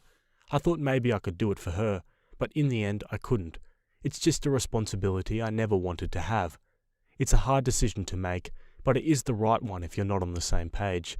There is no compromise in the kids and no kids scenario. I hope things work out for you two, but don't commit to something you don't want. You'll only regret it. Talk to him about you being scared he'll resent you. He decided to give up on having kids because he loves you more than the idea of a life. Why don't you believe him? Okay, let's go straight to the update. 2 days after my original post, my boyfriend and I sat down to talk finally. As I suspected, he knew exactly what had been bugging me, but he didn't want to push me to have a conversation before I was ready. He started it off with why he is okay with not having kids. He grew up with his parents and brother. He saw the joy that his parents got from raising the two of them, but he also saw how unhappy they were in the marriage. Yes, they are still together, but they are more like co-parents and roommates than an actual couple. My boyfriend was very cynical when it came to relationships growing up because he felt like he never saw enough happy couples. His parents weren't happy. His friends were in and out of relationships. He was in and out of relationships. In his head, kids would bring him and his partner happiness and purpose in a relationship. Yes, he admitted to the absolute insanity that was his thinking, but when we started dating, he realized this and started going to therapy to help him work these feelings out. He's been in therapy ever since. He said when he met me, I changed everything for him, and that he knew on our second date that he was going to marry me. So when months later I mentioned I didn't want kids, he was disappointed, but the main reason was because the idea of having little versions of me running around was something he had thought about for the months we were dating. And yes, he meant it when he said that he could see a future without kids, but couldn't see a future without me. It's why he had been super supportive about me looking into surgeries to prevent kids being a possibility for me. It's why he never even brings up the possibility of either one of us changing our minds. I asked if he was jealous of our friends with kids, and he laughed. He said that when he sees a family or sees our friends with their kids, he can see that the relationship between a parent and child is special, but the freedom that we have in our relationship, along with the extra funds we have for ourselves, far outweigh his past feelings about being a dad. He said that I was his family, and if I didn't want to increase the size of our family, that he has no problems with that, because he's already so happy. He finally found the love of his life, which he never thought would happen, so he doesn't want to mess with something that is perfect. He just never brought it up with his family, and was slightly concerned that they would try to pressure us. Kids are a big thing in his family. His brother already knew, and obviously had no problems with it. He said he'd had a talk with his parents, and the relatives he was closest to about it. His parents are not exactly happy, but my boyfriend admitted to me that he lied to them, and said he was the one who didn't want kids first. He just wasn't sure what their reaction would be, and didn't want me to deal with any negative backlash. He said if I ever feel pressured about anything ever, whether it be by him or his family, or even my family, to let him know, because we are partners, and we work through these things together. He isn't afraid of going no contact with anyone who makes a big deal about something that isn't any of their business. I told him that my main concern was that he was putting my happiness over his, because he has a tendency to do that with the people he loves, and I didn't want him to regret anything later down the line. He said he understood my concern, but that he swore up and down that these 4 years have been the happiest of his life, and the fact that I was so stressed about whether he was happy or not is further proof that we are meant for each other, because I also have a tendency to put his happiness over my own, lol. He then proposed to me with the original ring he bought the first year we were together. I didn't even know he had bought a ring before. He said he would have done it that first year, but I'd made a comment that I wanted to wait at least 3 years before getting engaged, and now he is making significantly more money, so he's been looking to go all out on a new ring. But I really love the ring he originally bought. It isn't big or flashy, but it's a very unique design that is subtle and beautiful. The colour is also the same colour as my boyfriend's eyes, and I'm always gushing about them. He has the kindest eyes. So I told him there's no point in looking for another ring, because this one was already perfect. Okay folks, so that's the end of that story. Let me know what you think of it in the comments, as always. Good to hear it was a really happy ending, and to be honest, I wasn't expecting that when I read the first post. Alrighty, let's move on to our next story. Okay, we're sticking with the same subreddit. This one was written by user Both Injury, and it's titled, My Wife of 2 Years is Cheating on Me.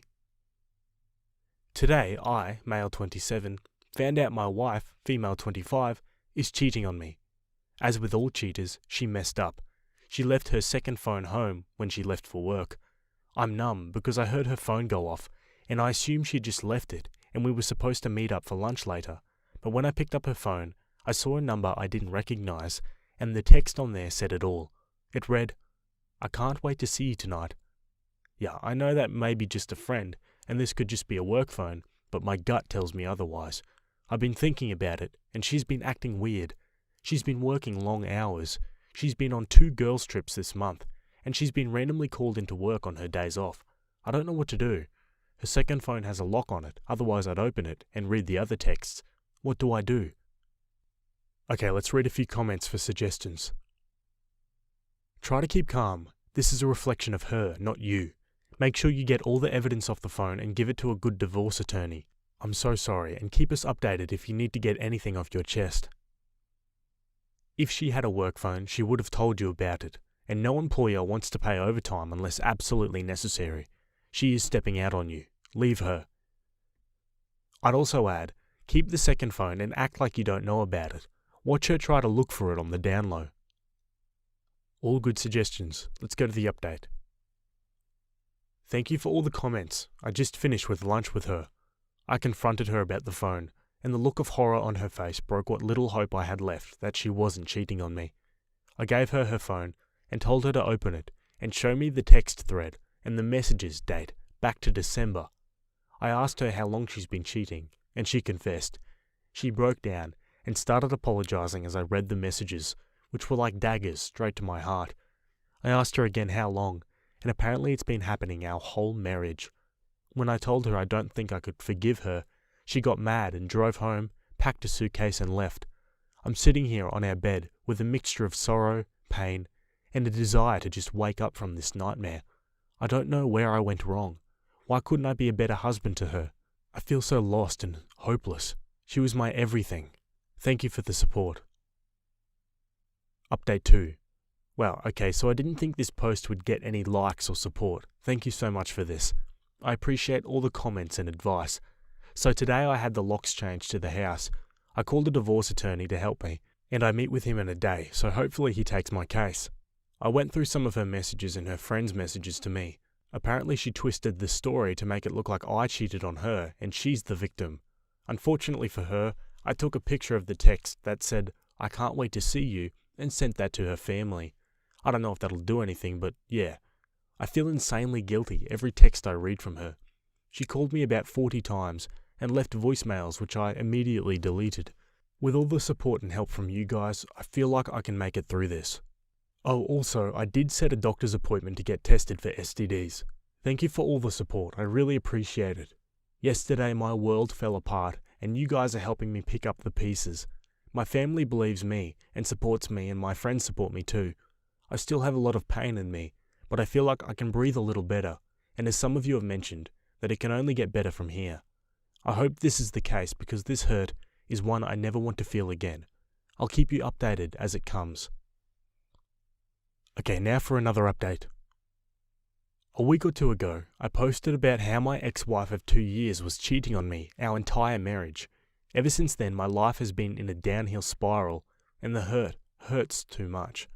My race has been run, and, to quote Lord of the Rings, there are some things that time cannot mend, some hurts that go too deep, that have taken hold. Bilbo once told me his part in the tale would end.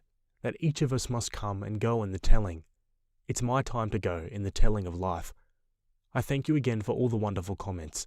Thank you, and for the last time, goodbye. Update. Thank you, all of you. Thank you. I was on the couch with my gun in my hand and I was crying, and I don't know why, but I fell asleep. I woke up to my phone going off. I'm in the ER right now waiting to go to the mental health ward. You guys helped me with your love. Thank you is all I can say. I love you guys. Update 2. Thank you guys for all the love and support. I'm in the mental health unit now, and they allowed me to have my phone for 20 minutes, so I wanted to give you an update. I've called my brother and he's going to my house to take and lock up my guns until I get through this. I'm going to be here for a week or two until the doctors feel like I'm not a danger to myself. Again, thank you all for your love and support, and know that you saved a life with all your loving comments. Let's have a look at some of those comments. But in the end, it's only a passing thing. This shadow, even darkness, must pass. Quote, Samwise Gamgee, this too shall pass. Take care, brother. Don't do it, as not only is it a waste, it is the end of all other possibilities. Don't do it. She is not worth ending your life over. She is the scum, not you. You are an amazing person, and when the time is right, you will find the one that will love, cherish, respect, and honor you as you do her. This girl is not more than your life. Call a friend or family. Call anyone. They will be there for you, and see a therapist. I know it hurts right now, but it will get better in time. You're still young. Don't let her steal more from you. Please take a look at this comment section and recognize that you are loved. All these strangers took time out of their day to try to make you feel better. Love doesn't always look the way we imagine or hope it will be, but that doesn't mean it's not there. You've been let down, OP, but that's not your fault. There is still love in the world for you. Please stay so you can soak it all up. With love, a friend. Now for the final update. Thank you, Reddit. I almost made the worst decision 2 weeks ago. I almost committed suicide over my ex-wife. I'm happy to report that I'm back from the hospital with more hope and peace than I've felt in a long time. I got out last week, and since then, I finalised my divorce. My friend has moved in with me to help me get through this rough patch. Also, it turns out that my ex was cheating on me with a married co-worker, and when she ran into him after she left, he chose his wife over her. I don't know them, otherwise I'd let his wife know about his infidelity. My ex is now living in a motel because her friends and family, after I sent them proof, have all but abandoned her. Life is looking up, and without your kind words and support, I wouldn't be here. Thank you for saving my life. Now it's time for me to love it again. Wow, alrighty folks, that's the end of that one. Give me your thoughts about it in the comments. Honestly, it all moved pretty quickly there. Great to hear that the people of Reddit kind of banded together and saved this guy's life. Okay, let's do one last story for today. This last one was posted on Am I the A-hole? It was written by user PM Me Your Kitties, and it's titled, Am I the A-hole I took $2,000 to get off the plane and came home late? Delta gave me $2,000 to skip my flight. This is $2,000 that can be spent anywhere. The flight looked like it was going to get cancelled anyway. It did. So now I have $2,000 and a hotel stay, but my fiance is mad at me because I chose the money over coming home. But it looked like the flight was going to get cancelled. Not to mention, I called once and texted once to ask her opinion, and she didn't answer either, so I had to make the decision by myself. She claims because she's been in a semi-depressed state the last few days, it is crazy of me to ever make that decision. She has not communicated to me well enough how bad she really is right now. Last night when we spoke, she seemed better. I mean, $2,000 for 1 day delay is pretty good. I think anyone would take that. Surely Opie's partner would be happy in the fact that now he's got more money to spend on her when he finally does get to see her. I mean, that's a pretty good compromise.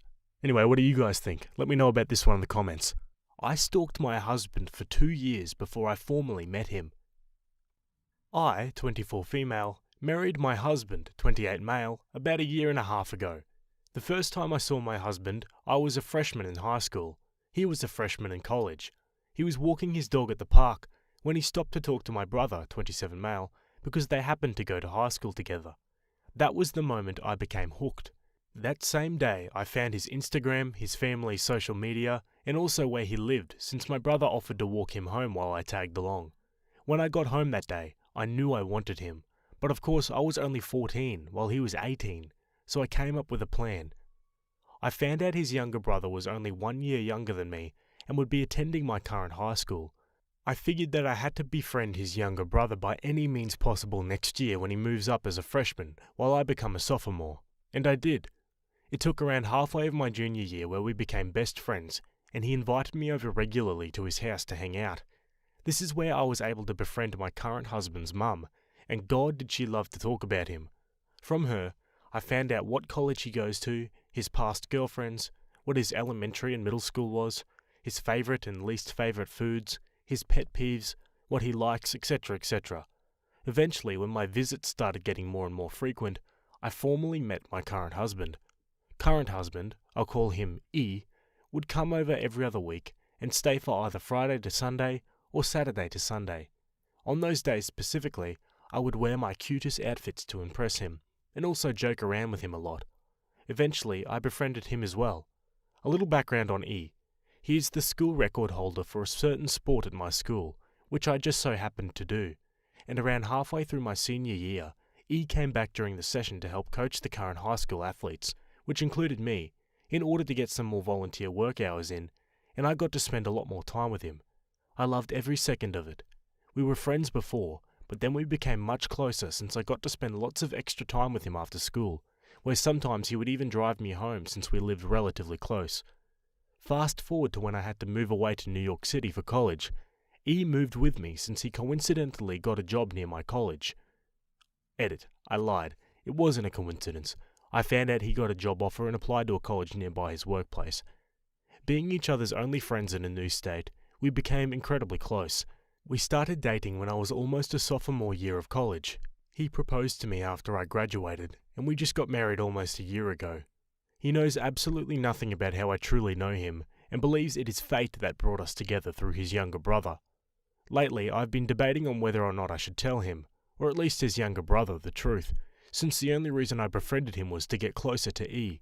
I feel guilty every time he tells others our love story, because the truth is, I've known him for 10 years, while he's only known me for about 7. Sheesh, kinda creepy, but sounds like they're happy, I guess. Let's look at the comments. If the genders were swapped, everyone would tell you how creepy that is. Just in case you didn't know, it's creepy as F.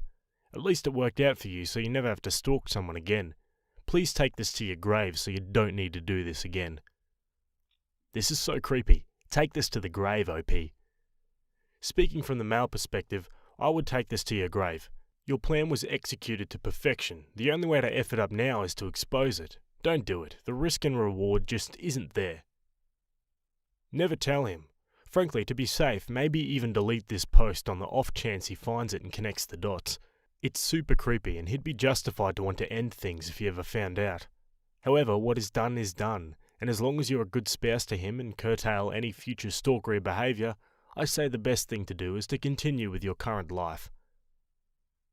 Yeah, I'm not sure how I feel. I feel like maybe owning up to it eventually would be a good idea, just to, get it off your chest and get rid of that guilty conscience. But on the other hand, yeah, I don't know. I feel like maybe not mentioning it would also be good. Not sure. Let me know what you guys think. Help me out here. Okay, first an edit, then an update. I read a reply saying that the best thing for myself is to keep it a secret, which is what a lot of people are saying, but the best thing for him is to tell him, and I figured that person really is right. I'll be telling him this Tuesday on his day off. He deserves to know who he married.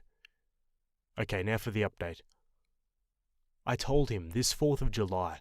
After the fireworks mostly ended and we were heading back, I asked him in the car, wouldn't it have been weird if we met each other before the first time we actually met, but we just didn't think of each other as significant at the time?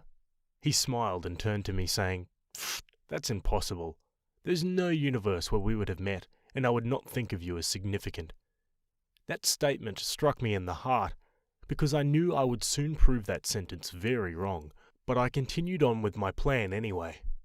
What if I told you we had met each other before? Before that time, I was introduced as E's little brother's friend. He looked at me like I was crazy, so that's when I pulled over on the side of the road and pulled out my phone to show him the post I put up here before that explained everything.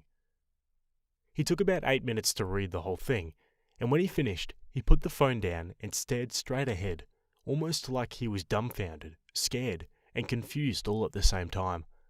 I started throwing out every excuse and apology I could muster at the moment for about 15 minutes straight when he decided to tell me to stop, and I did. Then he just sat there and sobbed uncontrollably for about 10 minutes before he finally asked me how much of our relationship and how much of my identity was fabricated according to his liking. I told him the honest truth. None of my personality or identity was fabricated for him, except for the fact of how we met. The only thing I ever changed about myself to make me like him more was lying about liking Chinese food. I hate Chinese food. But other than that, everything else was real. Although my friendship with his younger brother was built upon ill intentions, my friendship between his brother and I are now one of the most genuine friendships I have now. He just cried and told me that he does not want a divorce at all, but he does want us to have some time apart so that he can absorb the truth that I just gave him. He also said that he expects me to tell his brother and mum this Friday because they deserve to know the truth just as much as he did. I told him, okay, and we drove the rest of the ride home in silence. When we got home, he hugged me and cried for about 5 minutes before he got out of the car, packed his stuff, and said that he'll be staying at a nearby hotel for now. He said that he knows that he still loves me, but does not yet know how to react to the fact that the beginning of our relationship was very, very orchestrated. To sum it all up, I guess telling him was a success? I honestly don't know. He sent me a good night and I love you text last night while he was at the hotel, so I guess he's not as much mad as he may be betrayed. Update 2. I woke up this morning to find out that hubby not only lied about going to a hotel to stay at, but also lied about not wanting a divorce through a text message. He went to his family's home, not an effing hotel, told them the entire story himself, probably exaggerated it too to make me seem crazy. His whole family wants nothing to do with me too, claims I'm psycho. He said that he lied about going to a hotel because he knew if he told the truth I'd try to stop him. Honestly, I feel so betrayed. I tried to be a good wife by showing him the true me, and this is what he does? I did all this work just for it to end up like this? Honestly, I kind of deserve it. I didn't even tell him in the first place because I felt bad. I told him because I had a suspicion that he was catching on to the fact that I knew him for 2.5 years before he knew me, largely because I found out he was keeping my old phone in his work desk. My old phone that has screenshots of a lot of his old Instagram posts, plans in my notes app about him, etc. So I guess he never truly loved me if he can't even get past an honest confession like this one. I might update this in a few years when I find a new husband, lol. Okay, yeah, that last update kind of says all that needs to be said about OP. The more she types, the more she sounds unhinged, I guess is the only word I can think of for it. Yeah, I think the lesson out of this one is just don't do that. And also, if you're gonna do that, don't sit on it for a decade. Yeah, I mean, pretty self-explanatory, I think. Let me know what you guys think about this one. We'll go to our next story. Okay, this next one was written on the relationship advice subreddit. It was written by a throwaway account, and it's titled, I left the trip early because my boyfriend and his friends embarrassed me to tears. Okay, strap in because this is the most bizarre and embarrassing thing that has ever happened to me. Throwaway account, first time poster, etc. So I went to a ski trip with my boyfriend and his friends. It's their annual trip and the first time I went. We've been together for 2 years. The group that goes is him and 5 of his friends, 4 guys and 1 girl, all late 20s. I've met 2 of the guys before, but the other 2 and the girl I've only met briefly over FaceTime. They knew I was coming on the trip, so they VRBO'd this house about 10 minutes from the ski resort. We're a few days in for this weekly trip and everything is fine. The only problem had been the bathroom doors didn't seem to lock. Important for later. There had been some near embarrassing moments, but nothing major.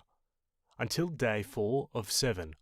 I'm not a huge drinker, especially around people I don't know well. I wanted to just nurse a drink while we all talked and they drank. We haven't been eating the best and have pizza before this. My stomach was bothering me, so I excused myself to the bathroom on the main floor. I should have gone in the one upstairs, but you know what they say about hindsight.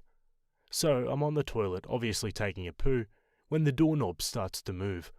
I'm in here, but his female friend comes in anyway. I don't know if it was because it was me or she was too drunk to hear or care. She honestly smells what's going on and makes a big ruckus to the rest of the group that I'm pooping. I told her to please get out as calmly as I could because I was starting to get very upset. She was making a big deal over a normal bodily process, so she goes to leave the bathroom, but basically throws open the bathroom door to do so. 3 of the 4 guys are there in the hallway, and she's exposed me to them. Now I'm very upset and mortified. I yelled at her to get out and to shut the door behind her. They are all standing in the doorway and not listening to me. My boyfriend notices what's going on and comes into the bathroom. I think he's going to yell at his friends, but instead, the drunk a-hole comments on how bad it smells in the bathroom. He leaves but doesn't take his friends with him. They continue to point and laugh while I'm in a vulnerable state. I think they were making potty jokes, all while I'm sat on the toilet, pants at my ankles, keeping my knees locked shut. I start screaming at this point to get the F out of the bathroom and to shut the effing door over and over. I'm actually crying at this point because I'm so mortified and I've never been in such a bizarre situation. My crying and screaming finally got the drunkard's attention and she shuts the door behind her. Now I'm breaking down in the bathroom, still crying and trying to get sorted so I can be done and wash my hands and get the heck out of this room. While washing my hands, all I can think is that my boyfriend didn't help at all. I know they're drunk, but I don't think that's much of an excuse.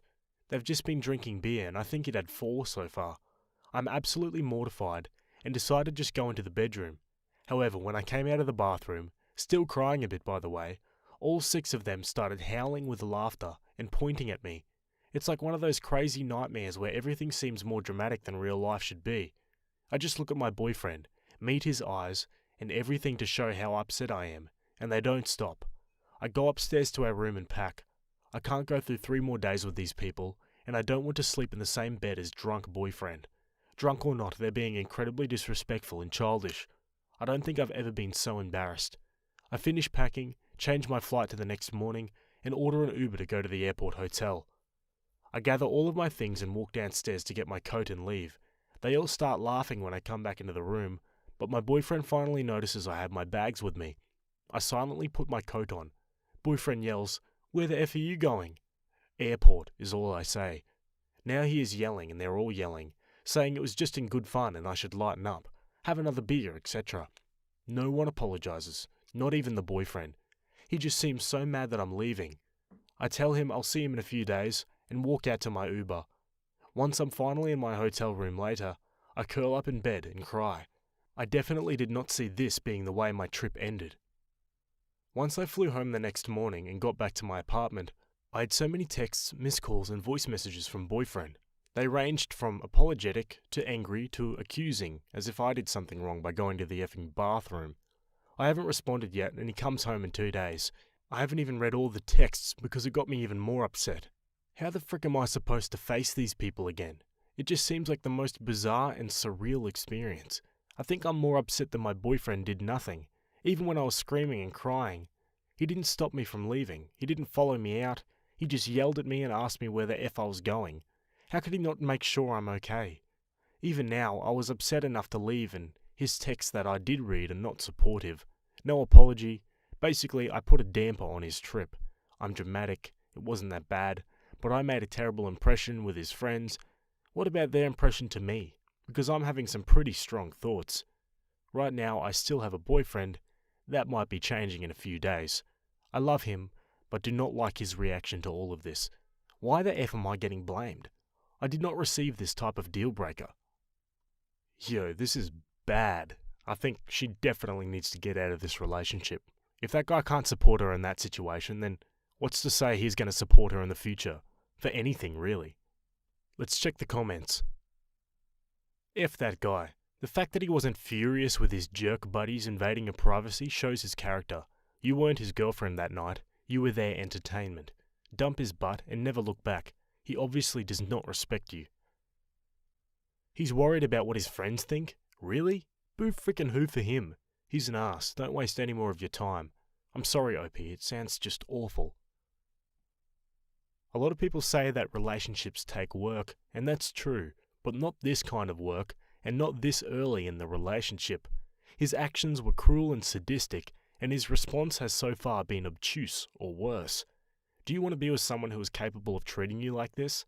Unless he pulls a complete 180 and he gets all his friends to apologise, I think you've just weeded out at least one candidate for marriage. I'm sorry you had to go through that. An embarrassing situation got turned into a mortifying one by a bunch of 12-year-olds.